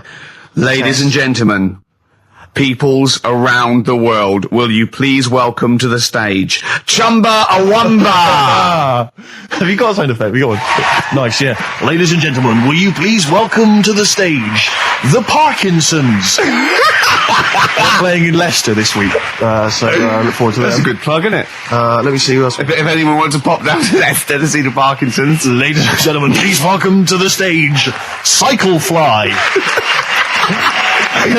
Okay. Oh, there's a genuine one here. This is someone. Simon's emailed and he says, "Will you just test this name for us?" Okay, Carl, if you can. There you go. Ladies and gentlemen, will you please welcome to the stage Coach? Not utterly convinced. No, it's not too bad. It's not. Too I'm worried about the sound effect. We start to sound like Chris Moyles or something. When we play a sound he's a top broadcaster. Everyone loves him. losing weight as well. He is hilarious. Funny man. Just there's one more coming here. I'll just check this one. Ladies and gentlemen. Ladies and gentlemen, will you please welcome, this is Chris Oxford. Ladies and gentlemen, please welcome, meanwhile back in communist Russia. Is that a band? I assume so. I assume it's his band. Yeah. Steve, I mean, I will play great old tunes till the cows come in. We got to give them a little bit of Dandy Warhols and Air and Athlete. I know that, and they're great. They're good, right? But I wanted to play a Cat Stevens song, but I thought I'd better not because I've, play that a little bit. And we quite like resurrecting old reputations, don't we? People like Elton John who had bad faces, or David Bowie. People whose names now are largely laughed at in the serious rock or people that circles. people might not have considered. I thought Cat Stevens, Rod Stewart, I thought. Was he Rod Stewart? Many people now are thinking of the leopard hot pants and the ludicrous Do you hair. think I'm sexy and all those sort of awful stadium sort of disco things? But he wrote beautiful tracks from Maggie May and I thought, hold on, 2 birds with one stone. What about a Rod Stewart song written by Cat Stevens? Wow. Is there such a thing? The first cut is the deepest. Let's hear it, Rick. On this album as well is The Killing of George. Georgie Part 1 and 2, remember? About the gay bloke. Georgie Boy was gay, I guess. His favourite song. Carl's favourite song, right? And I was going, oh yeah, I remember that, yeah. I said about, and I said, did not intend to take his life. He just pushed it when he gets mugged and killed. Do you know what he said? Go on. I was sitting outside, I was singing, he went, well, as I said, they go out too late. They go out too late? He meant gay people go out too late. He went, no, they do. I went, what do you mean? He said, well, they're always out, they go out when people are coming home. He said, if he'd have been in bed by 10, he'd still be alive today. That's a sobering lesson. And he went, there's one that works here and he's shattered every Monday. Oh, if you're gay and you're listening, just be in bed earlier. Go out when sensible people go out. Yeah. You're right, we're not on the continent, Carl. If you're gay and you're not in bed by 10, go home. Yeah. I don't get it. No, like, again, I spoke to you in the week, and I had much better things, like when I tell you about Brian Blessed climbing Everest, and for some reason it made him, it played havoc with his belly, and he followed through and he had to clean up. Shut himself? Yeah, using ice and snow. Why are you telling me that Brian Blessed? What? In what way is telling me that Brian Blessed shit himself once in any way educational? Because I was saying how he was climbing Everest, right? Right. I give it to him. He's an actor and that, but he gave that a go. Yeah. Right. He played. What's the point of that? You'd say, wouldn't you? You'd say, God, he's you know. So he's all right. Me doing a boxing match for no reason is rubbish, but him climbing Everest and shitting himself, yeah, he did that. Is commendable. Right, and he's only going to like go and do it again. He's going to climb it again. Yeah, but he might not shit himself this time. Yeah, but what's the point in going? Nothing's changed up there. Yeah, good point. Yeah, Should be. Well, it has. They've probably cleared it up by now. Like, but it's slip on it. I can't even read about Brian Blessed. Is it actually true, or have you lied with someone else? It was an interview with him in it. And what did he say? Oh, come on! What did he say? He said I climbed Everest and I played of it with me belly. Let's talk about it next week. We've really run out now. Oh, you're a fool. You